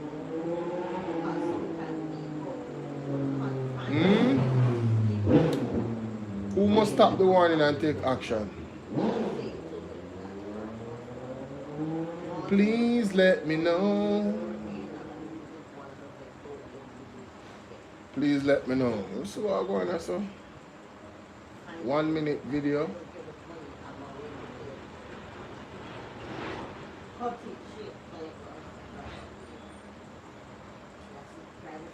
PNL Popeye. New links.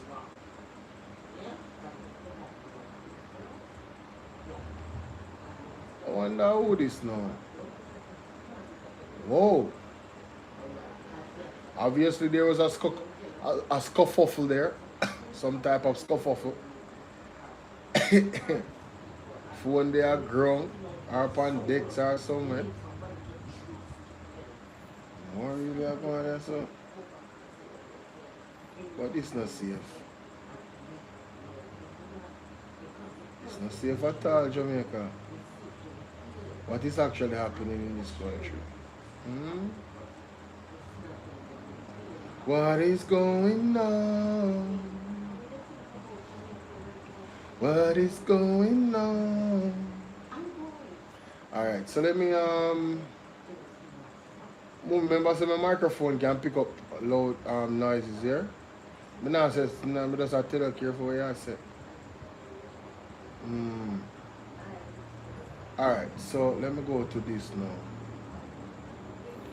I just caught this a while ago, ladies and gentlemen. I buck up in it. I never did that. Whoa, wait, what? Alright, I'm definitely gonna react to this. Sassy81, what's up? I didn't see you there, sweetie. Oh my God, shout out to Sassy81. The workers who have been waiting on their money. Oh, I got you. That makes a lot of sense. Shout out to Sassy81, man. Damn, I missed her. I wasn't seeing the comments. I was not seeing the comments. Shout out to Sassy81, man. Shout out to Sassy81. Man. Anyway. Ladies and gentlemen, let's take a look at this. This is very interesting. This is Rampanzi Pizza on TikTok, on Twitter, sorry. Yeah, so JLP women were all out last week condemning what Nikisha Burchell said in an interview. Today, they have a councillor fighting staff at the municipal corporation in St. Anne. What did Kim Brown Lawrence charged with? Ruel Reid was allowed to represent the JLP. These people are not to be taken seriously. So when was this? Oh, wait a minute. Hold up. You will lick me across my face. Sorry, excuse. Sorry. She's over this other office. Miss, you can repeat what you just said. Yes.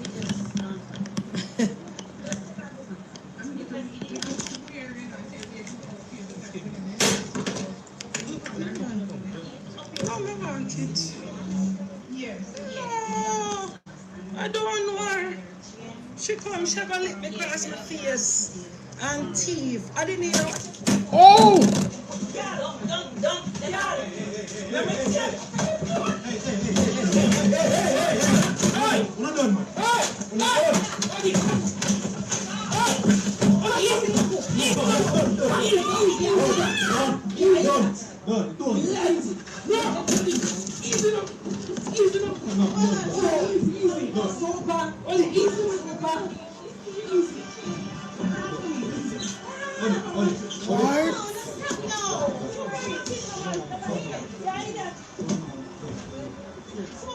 Oh no. She come and push the phone up in her face so that tell her to leave me and there and she pick for me and walk around with them and she go phone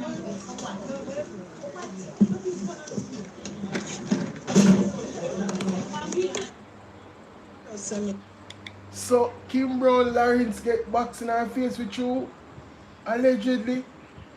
What the hell is going on in Jamaica?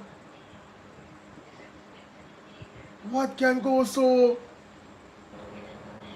And in the well, you know say all of them are JLP, so you know it go. So where's the love between the women? Where's the respect? It get physical?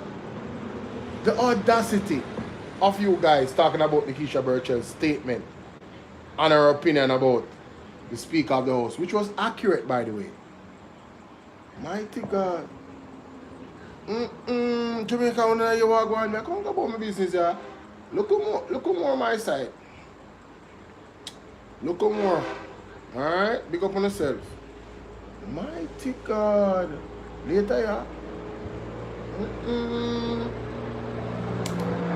People, a Friday, the word is love. Look more. See you guys later on tonight, alright? There's a lot for me to cover. I catch up. Hold it for me cover. I catch up. Catch up my side. Trust me. So later on tonight, we at it again. I don't know about coming live on all of these platforms. This was a test. I'll only do this. I'll only do it in like the day, like in the evenings. But at night, I don't think there's that much of an audience out there at night that watch. Because even sometime in the evening, like this evening, I can't believe say the viewership is what it is today. On Bolo VNR 2.2 and Bolo VNR clips. Bolo Tbv, you go on good. You go on good. I tell you, you go on good. I don't expect much from Bolo Tbv because it was a channel that was not being used. But for a channel that is used every day like Bolo VNR clips and Bolo VNR 2.0, I don't understand why YouTube is doing this to my channel. You know what I mean? I really don't understand why they're doing this to my channel. It's clear to me now that they are restricting my channel in some capacity, like them a punish me. I don't know where them get the order from. If them get the order, I don't know. But well, hopefully things change. What am I gonna do? So big up on yourself, yeah, man. Sooner or later, I'm out. Thanks for coming. Thanks for hitting the like button. Thanks for sharing. The word is love.